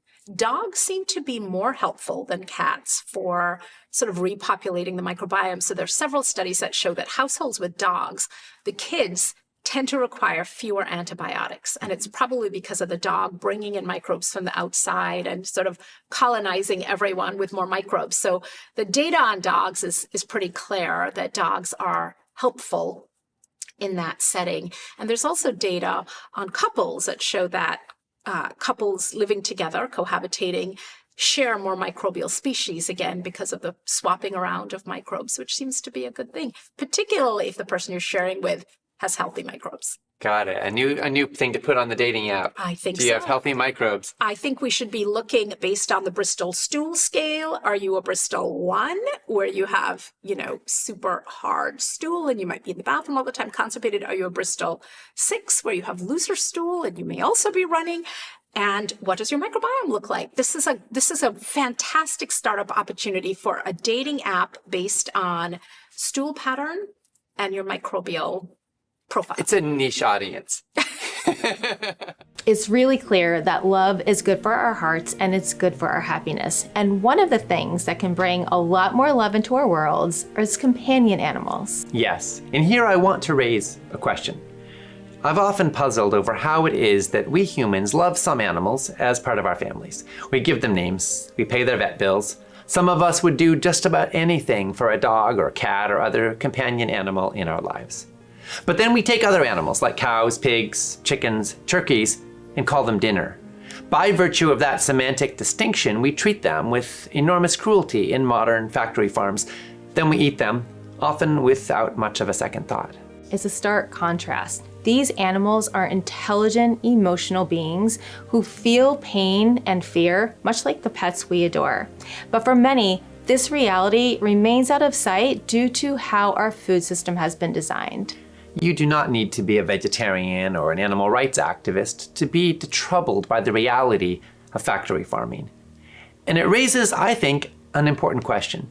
Could extending compassion to all animals, not just the ones we call our pets, also make us happier and healthier? Do I know, or could we say that when you eat an animal product that has been in a factory farm and you eat it, that it's bad for your heart? Well, it's bad for your heart for your saturated fat because it affects your TMAO. But is the actual cruelty piece affecting your heart? I don't know the answer to that. But I can stipulate that we have lost that connection to food. And I think it's very important for us as humans to know where our food came from. Mm-hmm. Every plant that we eat, we should know where it came from. But every piece of meat that we choose to eat, we should know where it came from. And I think as a society, we have to move away from all this cruelty in the way we're eating animal products. Choose to eat animal products or not for your health and understanding all of those pieces. But supporting the way we are farming animals we need, as a society, we need to we need to make that a change for every reason.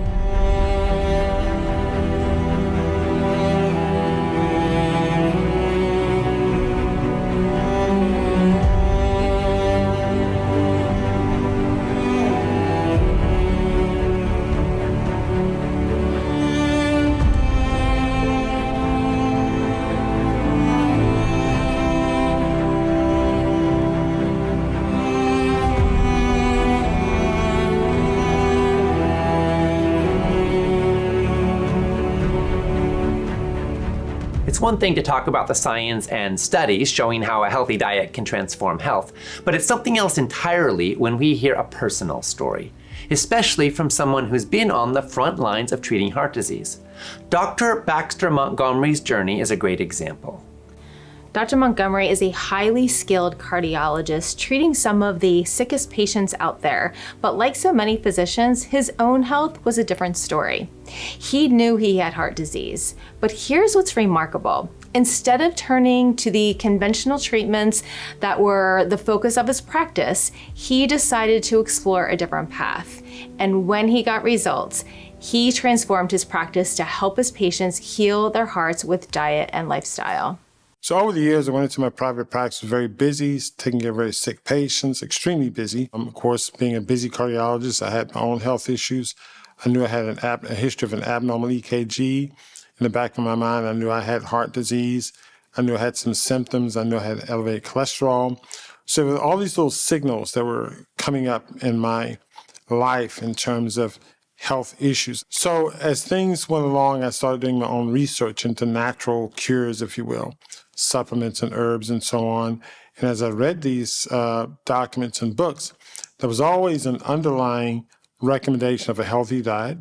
And a healthy diet always consisted of fruits and vegetables. So that was a common thread there. One weekend, I decided to take a crash course to get a raw vegan chef certification. I did a 33-day raw juice feast cleanse. That changed my life.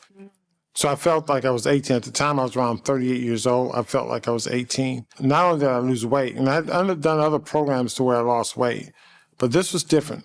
Not only did I lose weight, but there was a charge. I had a new energy level that I didn't have before. Also, my cholesterol, which was very stubborn to go down, went down very easily in this regimen. So I thought there was something very special about this. And so after this, I went on a plant-based diet because, raw juice, plant-based is easy.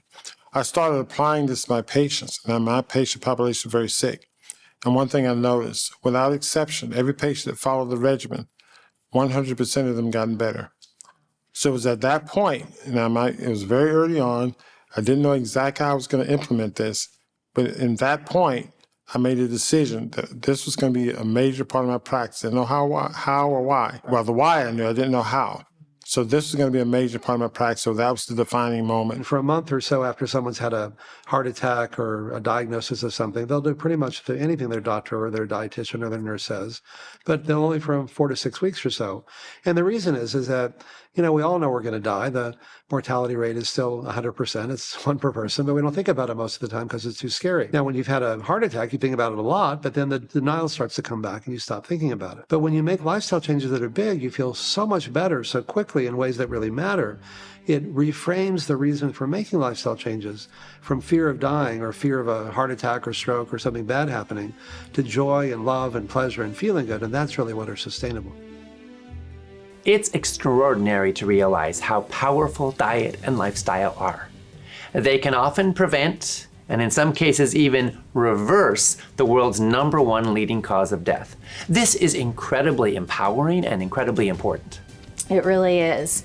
And the same diet and lifestyle choices that improve your cardiovascular health are also good for your brain, your circulation, your energy levels, and every organ in your body. But what about cancer? It afflicts 4 out of every 10 Americans. It is the most dreaded diagnosis in the world. Can diet and lifestyle help here too? In the next episode, we're going to find out.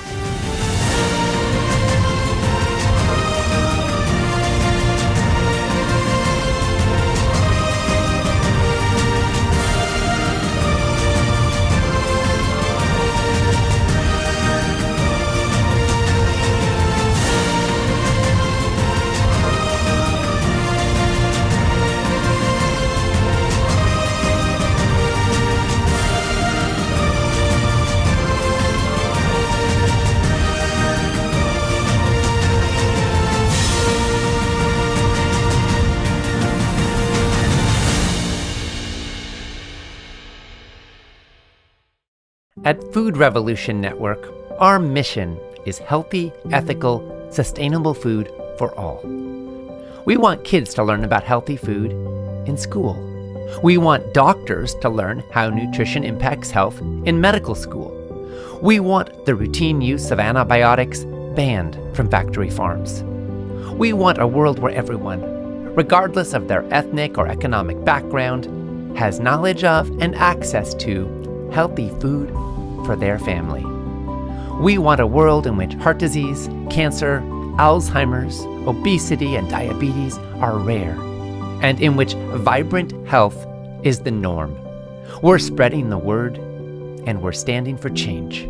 And with every empowerment package purchased, we make a donation to Trees for the Future, so they can plant another organic fruit or nut tree in a low-income community.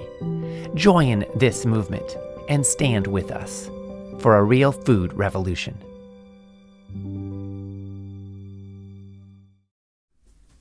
Thank you so much for sharing in that powerful episode. To express your opinions on what you've been hearing and to find out what other people are saying, post and engage in the comments section on our broadcast page. Make sure you refresh the comments using the button provided there so you can see the most recent ones that have been submitted. Siri said, watching from Alberta, Canada. I've been on a plant-based diet for 6 years now. It's been the best years of my life. Thank you so much for all your efforts to spread this information throughout the world. God bless you all in FRN. Thank you, Series, and God bless you as well. We're so glad you're here with us. And congratulations on enjoying the best years of your life. Renee said, hi, Ocean. I just wanted to say thank you for everything you do. You and your father are the ones who first introduced me to whole foods plant-based eating. It changed everything. My husband put his diabetes, high cholesterol, and high blood pressure into remission, and I also put my autoimmune numbers into remission. I was unable to get off the couch, but now I have so much more energy than I had when I was eating the standard American or SAD diet. I feel that watching this program saved our lives. We have seen so many family members pass much too early from chronic illness, and it has been heartbreaking to watch. I would never have been introduced to any of this without the Food Revolution Summit. Renee, thank you. We're so glad you're here and that your husband is here.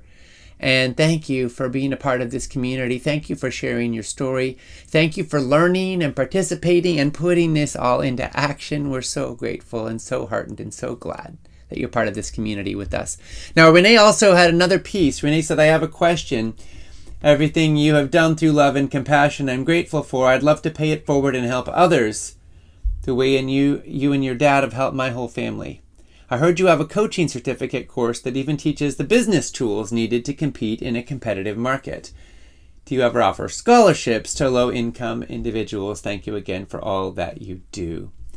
Oh, Renee, thank you so much for wanting to pay it forward and spread the word. I think a lot of us who have experienced the power of food to heal our lives, who have reversed illness, who have experienced more joy and more vitality than so many of the people around us, we want to spread the word. We want to help other people. And that is a beautiful thing about human nature, and certainly a beautiful thing about you, Renee, and your husband, that you are now mobilized and inspired to help other people. So thank you for that.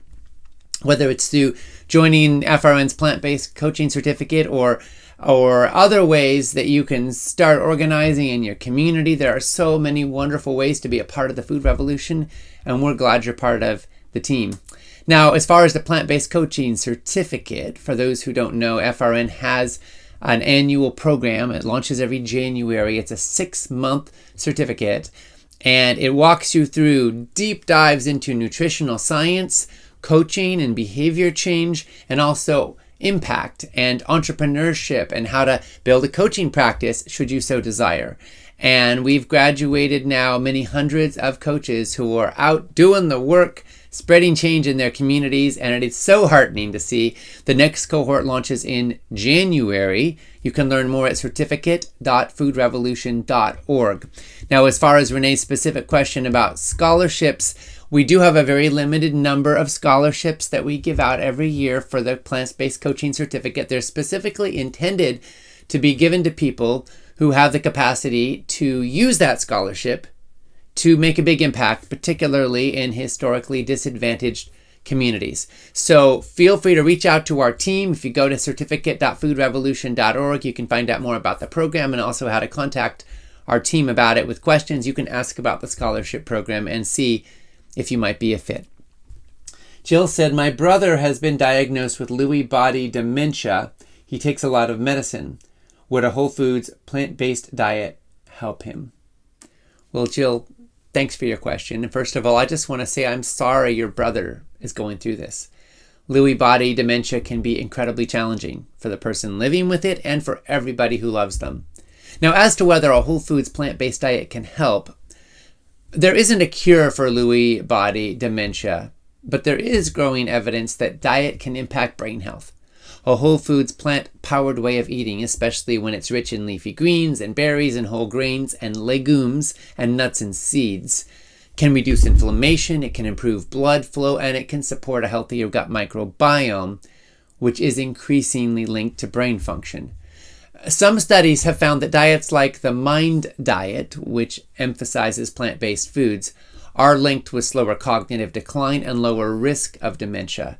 So we don't have any definitive research specific to Lewy body dementia showing reversal, but the general principles of nourishing the brain and supporting overall health still apply to every brain.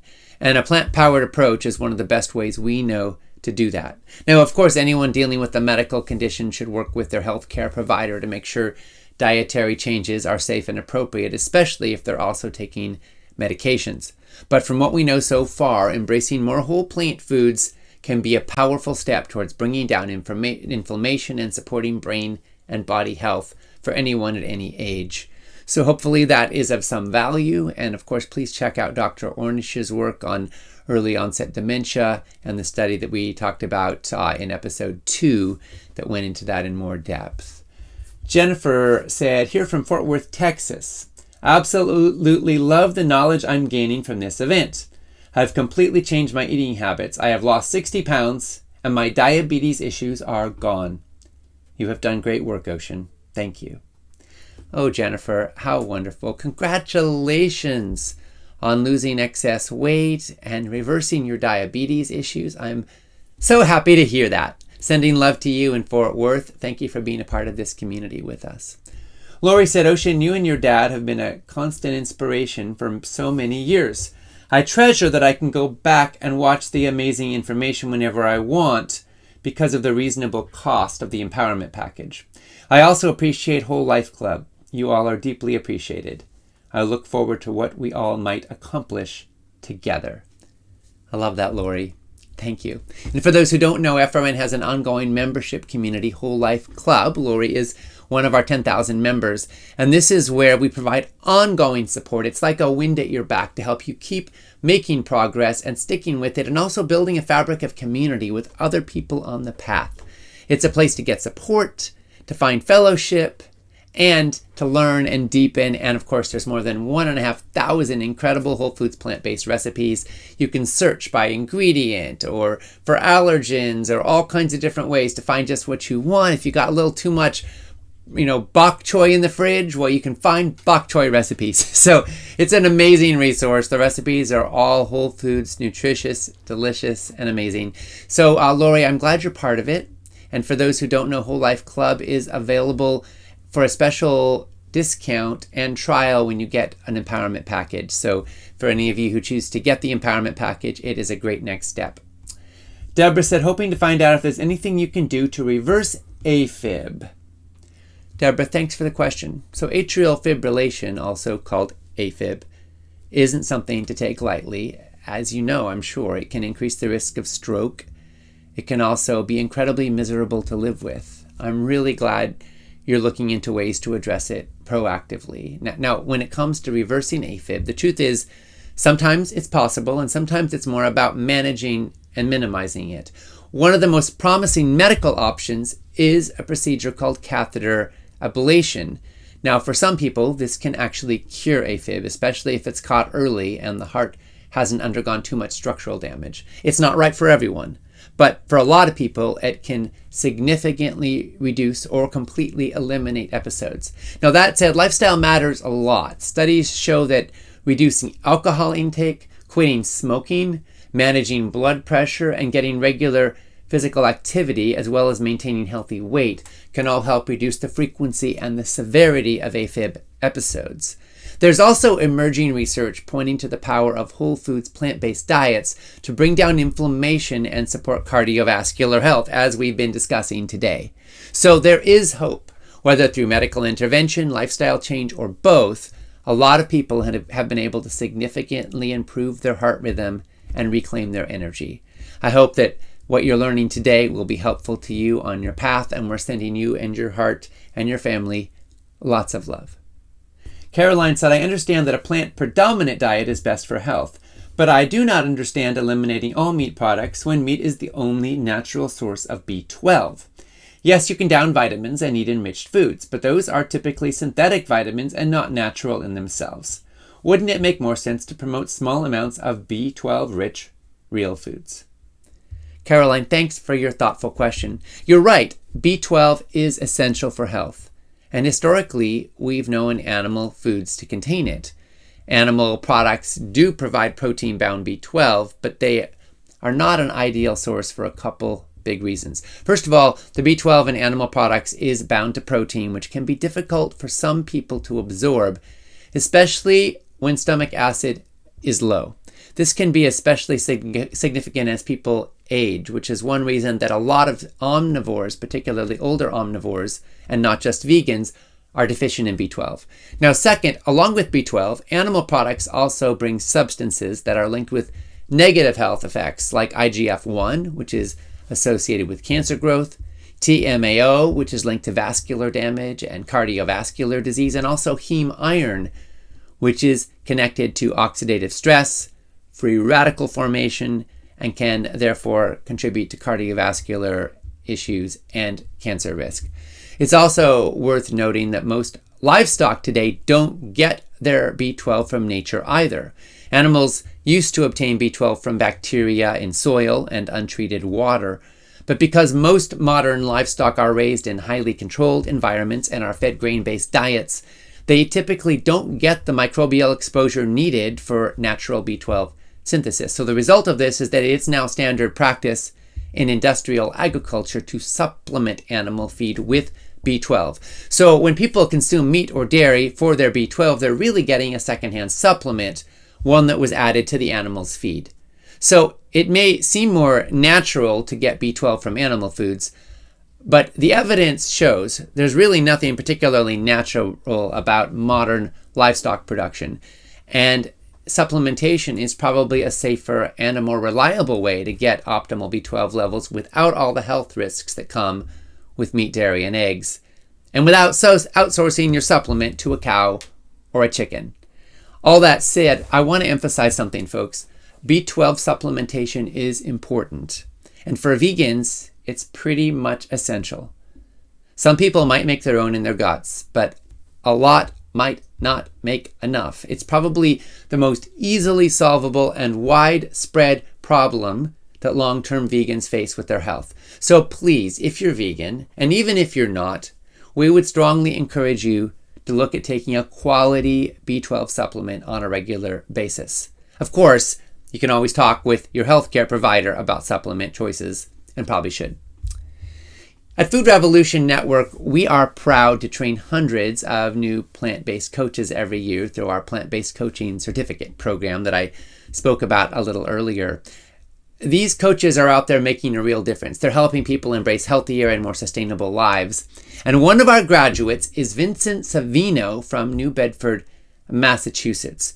After surviving a widowmaker heart attack during a group run, Vincent knew he'd been given a second chance in life.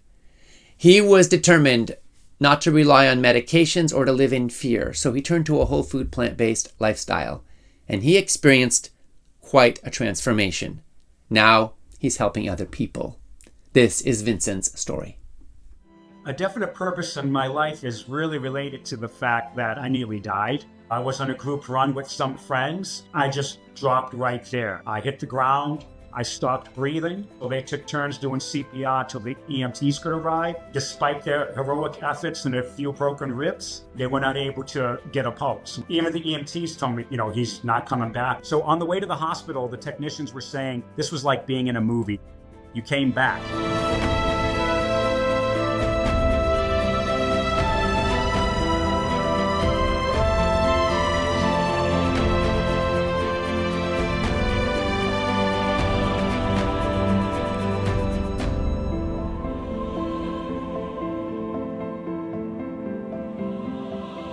My name is Vincent Savino. I'm from New Bedford, Massachusetts, and I'm a plant-based coach. Probably my most memorable moment, in that anyone who knows me would always think about this, is a moment I don't remember.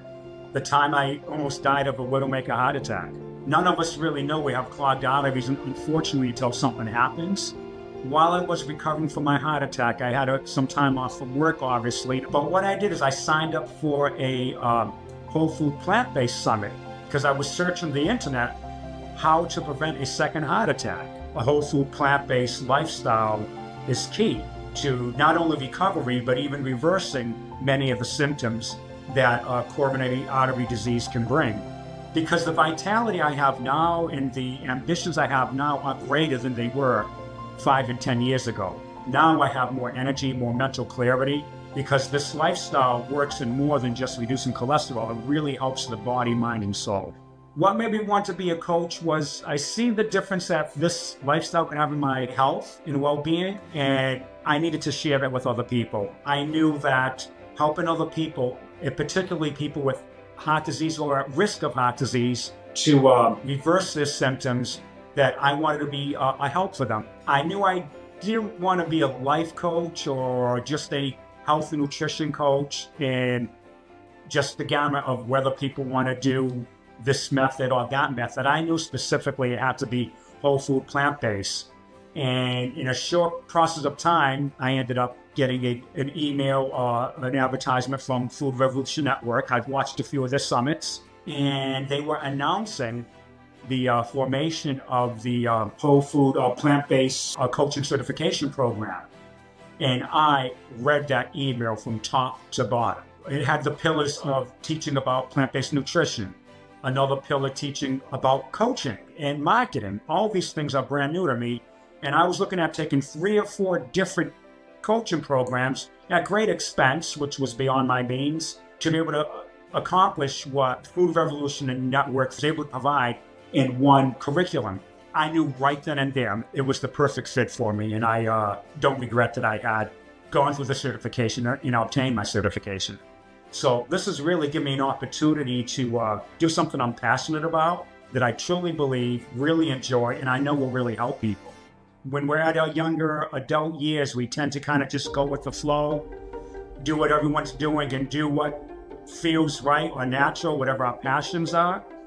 But it's also an important time to really set a direction and course for your life regarding your health and all other pursuits, because what we do in those earlier years can have some ripple effects down throughout the rest of our lives, some for the positive and unfortunately some for the negative. Yes, I've gotten a few paid clients, and they each have had good results. And not only did they give me glowing testimonials, but 2 in particular, they re-signed for second round. So I know that they're satisfied if they're coming back. The one thing I'd like to share is that this is cliche, but if I could do this, anyone could do this. I've known about health and nutrition. I've known that I needed to clean up my diet and lifestyle, and I just, for many reasons, was late to the party. We know the right things to do many times, we just don't do it. We procrastinate, and I'm pretty good at that. We put it off, and it took barely surviving a widowmaker heart attack for me to make that change, and I'm more than lucky, I'm blessed to have a second chance, but not everybody gets that. If I could just sum it all up in a short phrase, now is the time.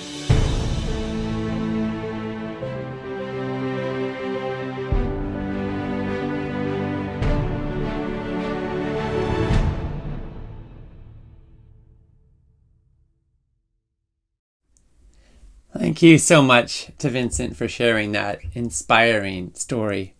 If you're interested in becoming a plant-based coach yourself, then we'd love to hear from you. Please visit certificate.foodrevolution.org to find out more. Again, that's certificate.foodrevolution.org. It's a 6-month program. Our next cohort launches in January. And we would love to have you with us. This is all about the folks who are inspired and passionate, spreading the word and carrying the food revolution forward into the world. Brooke said, when you speak about eating your greens, do you mean romaine and iceberg lettuce or just kale? Well, thanks for asking, Brooke. So when we say eat your greens, we mean all types of greens, by any greens necessary, not just kale. Iceberg lettuce isn't as nutrient dense as some other greens, but it can still be part of a healthy plate, especially when it's mixed with spinach, arugula, kale, or other lettuces to help increase plant diversity and ease in new flavors. We also include cruciferous vegetables in the greens category. These include bok choy, cabbage, broccoli, collards, and kale, and also sprouts and microgreens. There's a long list of greens to explore, and every one offers its own range of nutrients, benefits, and culinary opportunities. Patricia said, hello from Pennsylvania. I purchased your book, Powered by Plants, and I'm so impressed by these delicious-looking recipes. I have to tweak a few things because of my food allergies, but this is definitely doable. Awesome, Patricia. Thank you so much. Powered by Plants is one of 2 cookbooks that we've released in the last couple of years, along with Real Superfoods. Powered by Plants focuses on how you can meet your core nutritional needs on a plant-based diet. And the recipes are all ones you can make in 30 minutes or less. They're simple and easy to do, super delicious, and super nutritious. So that's a great resource. I'm so glad you're taking advantage of it. I hope you enjoy those recipes. And thanks for tweaking them to make them work for you. You know, I think a recipe is more of a suggestion than a formula. And you play with it and find what makes it work for your body and your taste buds.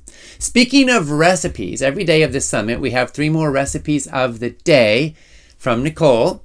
And today's recipes of the day include jack cakes. You can replace traditional crab cakes with plant-powered jack cakes that are made with fiber-filled jackfruit, eggless mayonnaise, and lots of colorful veggies. These are nutritional powerhouses, delivering a delicious and healthy twist in each dippable bite. Next, we've got the beet balsamic dressing, which may be one of the best balsamic dressing recipes you will ever experience. Sweet and earthy beets pair well with robust, pungent, and rich flavors of balsamic vinegar to create this unique dressing that's creamy and naturally sweet with a lovely tartness. You can drizzle it over your favorite salad or green bowl or wrap or wherever you want a touch of sweet and savory goodness. And thirdly, today we've got the creamy red lentil soup, which is a bright, creamy, and flavorful soup loaded with sweet vegetables, hearty potatoes, red lentils, and plenty of spices. These wholesome ingredients come together to create a creamy mouthfeel without any artery clogging cream. Once blended, this is an ultra creamy, comforting, warm, cozy, beautifully hued soup that feels indulgent but is bursting with plant-based nutrients. Oh, and by the way, it's super simple to make. Every day of the summit, we've got 3 more recipes of the day. Hope you're cooking along as we go here. If you can, if you're so inspired, the recipes are fun, a fun way to participate in the community. Annette said, isn't toasting and roasting nuts negating the good effects of the omegas? My family enjoys to eat them when they're toasted in some form. I try to buy all nuts raw for better health, but I feel cooking them is counterproductive for health benefits. Well, Annette, thanks for asking. So roasting or toasting nuts does cause some changes in their nutrient profile, especially with prolonged exposure to high heat. Certain heat-sensitive nutrients like vitamin E and some omega-3s, particularly in nuts like walnuts, can be impacted. But when nuts are roasted at lower temperatures for shorter times, most of their healthy fats and nutrients are retained. If your family enjoys eating nuts toasted, that's perfectly okay. They're still super good for you. The most important thing is including them regularly in your diet. Now, to help preserve their health benefits, try roasting at a moderate temperature and avoiding over roasting. You can also store nuts in airtight containers away from heat and light to prevent oxidation. A mix of raw and lightly roasted nuts can be a great way to enjoy both taste and nutrition. Now, when it comes to flax and chia seeds, specifically, they are so high in omega-3s, I do suggest getting those mostly raw if you can, and ground up. Personally, I love to have a couple tablespoons a day of ground flax meal. I will even have it in a little bit of juice in the morning. It's a nice way to make sure I'm getting my flax every day. But you can sprinkle it on oatmeal, you can add it to a casserole, lots of wonderful ways to enjoy your chia and flax seeds. But as far as nuts are concerned, they can be so delicious. Add some seasonings, add some spices. Some people actually soak them and then dehydrate them. If you really want to go far with creating an interesting experience, you could even soak them with some seasonings, a little salt, some spices, some lemon juice, and then try dehydrating, and you get fascinating flavor profiles. Or you can roast them, or you can have them raw. Just lots of ways to go nuts for nuts. Karen said, I eat wild-caught salmon or cod about 4 times a week. I thought wild-caught fish or Pacific is healthier than farmed or Atlantic fish. Should I not eat as much fish and take algae supplements instead for omega-3s? Well, Karen, thank you for your question and for your care for your food choices. There's a bit of nuance here. So you're absolutely right. Wild-caught salmon and cod are generally considered healthier options than farmed fish, especially when it comes to avoiding pollutants like PCBs and environmental concerns that are tied to aquaculture. And most fish today in stores and restaurants is coming from farms nowadays, more and more and more. Now, wild Pacific salmon tends to have a better nutrient profile and lower contaminant load than most Atlantic salmon. And by the way, pretty much all Atlantic salmon that's sold in stores today is farmed from fish farms. But whether it's ideal to eat fish 4 times a week depends on a few factors. Wild fish can be a rich source of omega-3 fatty acids, especially EPA and DHA, which are important for brain, heart, and eye health. But fish also does contain mercury and microplastics and other environmental contaminants, especially in today's increasingly polluted oceans.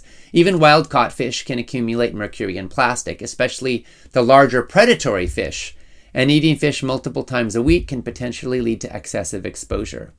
So salmon and cod are generally lower in mercury, especially salmon, than species like swordfish or shark or tuna.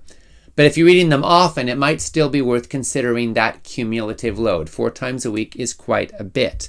Herring and sardines and Atlantic mackerel are high omega-3 smaller fish that are lower on the food chain and less contaminated, but they still come with significant ethical and environmental concerns. Algae-based omega-3 supplements offer a clean plant-based source of DHA and EPA without the mercury, the microplastics, or the environmental impact, or the ethical concerns that come with fish consumption. And fish, of course, get their omega-3s from eating algae in the first place, so with algae oil, you're going straight to the original source without the middleman or middle fish. You don't have to give up fish altogether to benefit from algae-based omega-3s, but a lot of people choose to reduce or eliminate fish intake for health reasons, for ethical reasons, or for environmental reasons, and to supplement with algae instead. This helps to ensure they're getting those essential fats. If you're concerned about overdoing fish or just want a more sustainable approach, then adding an algae-based omega-3 and cutting back on fish could be a smart move. And again, 4 times a week is quite a bit, so there's room here for you to move in an algae direction, or perhaps cut it out altogether and see how you feel. Now, every day of the summit, we have 3 more expert interviews, so if you want to go deeper on the topics we're discussing, these expert interviews are pretty mind-blowing. And today we've got Dr. Joel Kahn on the Whole Heart Solution, how the right foods can save your heart and your life. Dr. Monica Agarwal on inflammation and your heart, how your food choices can make all the difference. And Dr. Columbus Batiste on healing hearts, nutrition, stress, and the path to to better health. These are all three brilliant cardiologists. You've seen them in the episode today. You can go deeper with them if you want to, and their interviews are not to be missed. Of course, if you get the empowerment package, you'll have them for life, along with all 45 interviews in this summit, the expert interviews. So folks, we're now approaching the end of day 4 of the Food Revolution Summit docuseries, and I'm loving all the comments, all the gratitudes, all the questions, all the ways folks are participating. So to express your opinions on this episode and the summit so far, to share what you're learning, to share what this means in your life, to ask your questions, or to engage with other people, please participate on the broadcast page. And of course, you can use the button provided there to see the most recent comments that have been submitted. Come on back and join us tomorrow when we go live at 7:45 a.m. Pacific Time, 10:45 Eastern, 2:45 p.m. GMT, or at 11 Eastern Time when we start rolling episode 5, Cancer, Shattering Myths and Empowering Hope. Tomorrow we're going to explore powerful ways that your daily choices can protect your health and lower your risk for one of the world's most feared diseases. This is a message everybody needs to hear because the science might surprise you and the possibilities are profound. In the meanwhile, you can make the recipes of the day, you can check out the empowerment package, you can watch the expert interviews, you can watch the replay, which will go live as soon as we finish here. And most of all, I hope you enjoy some delicious food and a beautiful and thriving day. This is Ocean Robbins signing off from day 4 in the Food Revolution Summit, and here's a peek at what's coming up tomorrow. Every year, millions hear the words, "You have cancer." It's a diagnosis that changes a life forever, and sometimes even ends it. Despite trillions of dollars spent in the war on cancer, it is still the second leading cause of death in the world. But there is a better way.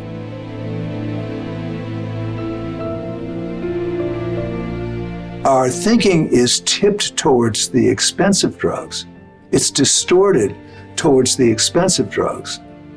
And it's tipped away from what is common sense.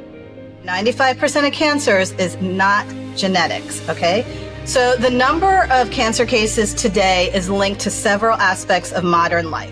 There was a New York study, for example, that looked at women with cancer, followed them to see what percentage died, and then looked at their food consumption that included foods with flax and lignans are also present in other foods like berries and walnuts. They found a 71% drop in mortality for high versus low lignin consumers. Those who eat plant-based diets, not even necessarily whole food plant-based diets, have lower risk of all cancers combined. Not only can plant-based diets reverse the progression of cancer, it's the only diet that's ever been proven to reverse the progression of cancer. As devastating and frightening as a cancer diagnosis can be, it can also become one of the most transformative moments that sets that person and her circle on a path of actual strength, enlightenment, purpose. Find out about groundbreaking research that shows how specific lifestyle changes can stop cancer in its tracks and even turn off cancer-promoting genes. Unlock the science of cancer prevention and take charge of your health today. At Food Revolution Network, our mission is healthy, ethical, sustainable food for all. We want kids to learn about healthy food in school. We want doctors to learn how nutrition impacts health in medical school. We want the routine use of antibiotics banned from factory farms.